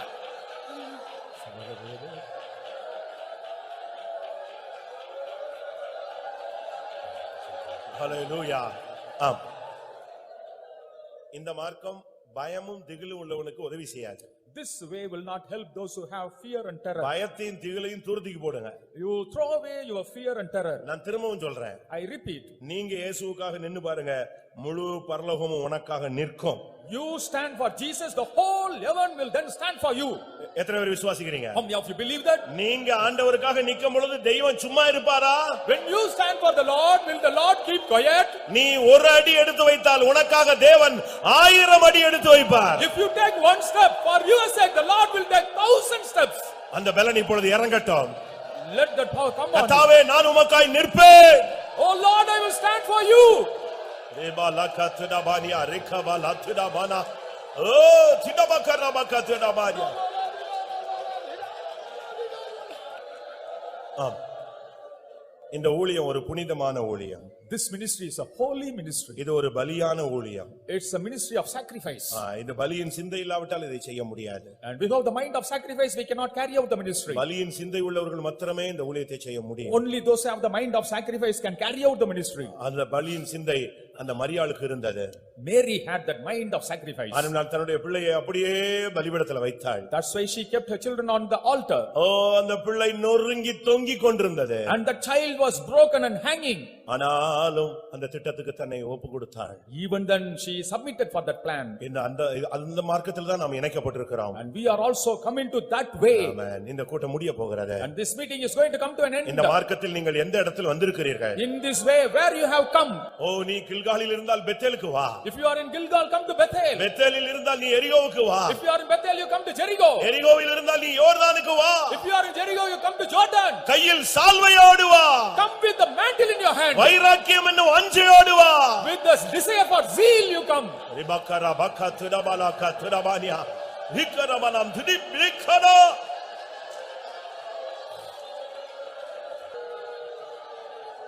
ஹalleluya ஹalleluya ஹalleluya. ஆமென். வேதம் சொல்லுகிறது நேச வைராக்கியம் பாதாளத்தை விட கொடியது. The Bible says that the zeal of love is more terrible than hell. ஆண்டவர் மேல நீ கண்ணை மூடிட்டு நீ நேசிக்கலாம். And closing your eyes, simply you can love the Lord. ஒரு புருஷனை நேசிக்கிற, மனைவியை நேசிக்கிற, அவங்க எல்லாம் பையனை நேசிக்கிற, பெண்களை நேசிக்கிறீங்க, அவங்க எல்லாம் உங்களை விட்டுறாங்க, ஏமாத்துறாங்க, வஞ்சிக்கிறாங்க.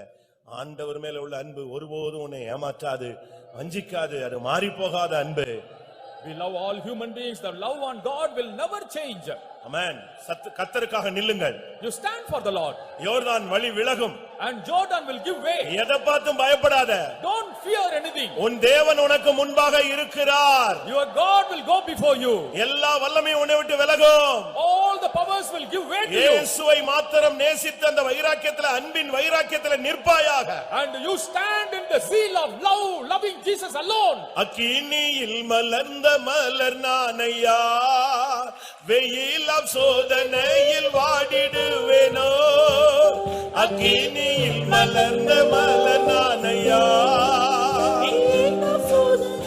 வாடிடுவேனோ. பாதாளம் போன்ற பாதாளத்தில் வல்லமை ஜெயிப்பேன். பாதாளத்தில் வல்லமை ஜெயிப்பேன். அக்கினியில் மலர்ந்த மலர் நானையா,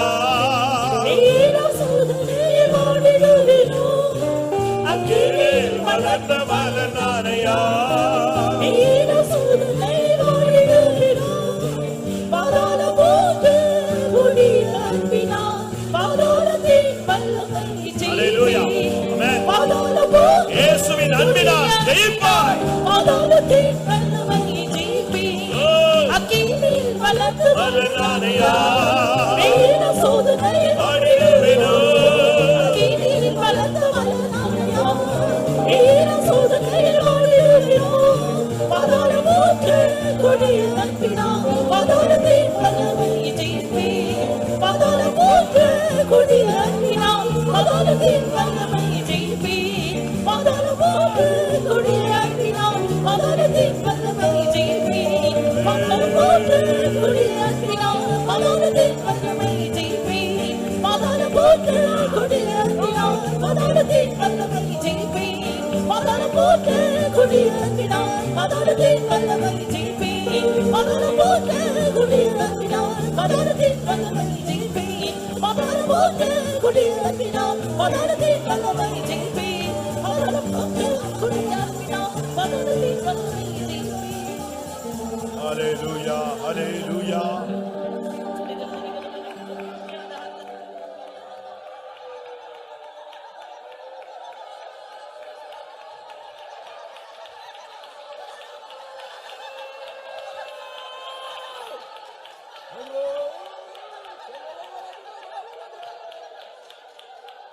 ஆமா, இந்த மார்க்கத்தில் நான் பயந்து போய் இருந்தேன். கர்த்தர் தன்னுடைய வார்த்தையினால் என்னை தைரியப்படுத்தினார். I was afraid in this way, but the Lord by his word encouraged me. இனி ஒருபோதும் நான் தடுமாற மாட்டேன். Hereafter I will not stumble. இனிமேல் ஒருபோதும் நான் பயப்பட மாட்டேன். Hereafter I will not be afraid. இனி ஒருபோதும் நான் பின்வாங்க மாட்டேன். Hereafter I will not backslide. அவர் எனக்குள் கொடுத்திருந்த அந்த அன்பு ஒருகாதும் குறைந்து போகாது. The love he has given in me will not wax cold. அப்படி எத்தனை பேருக்கு சொல்ல முடியும்? How many of you can say so? இனி நான் ஒருபோதும் பின்வாங்க மாட்டேன். I will never backslide hereafter. நான் தைரியமாய் கில்காலில் இருந்து பெத்தேலுக்கு போவேன். Boldly from Gilgal I will go to Bethel. பெத்தேலில் இருந்து நான் எரிகோவுக்குள் போவேன். I will from Bethel go to Jericho. நான் எரிகோவில் இருந்து யோர்தானுக்கு போவேன். From Jericho I will go to Jordan. என் இயேசு வரும்பொழுது நான் அவரோடு போய் சேருவேன். When my Jesus comes I will go and unite with him.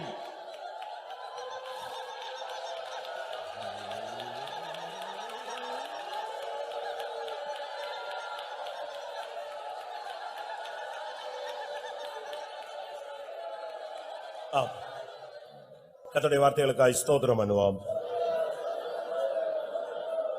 பரலோகத்தின் பயணத்தின் வழியை கர்த்தர் நமக்கு சொல்லிக் கொடுத்தபடினால ஸ்தோத்திரம் பண்ணுவோம்.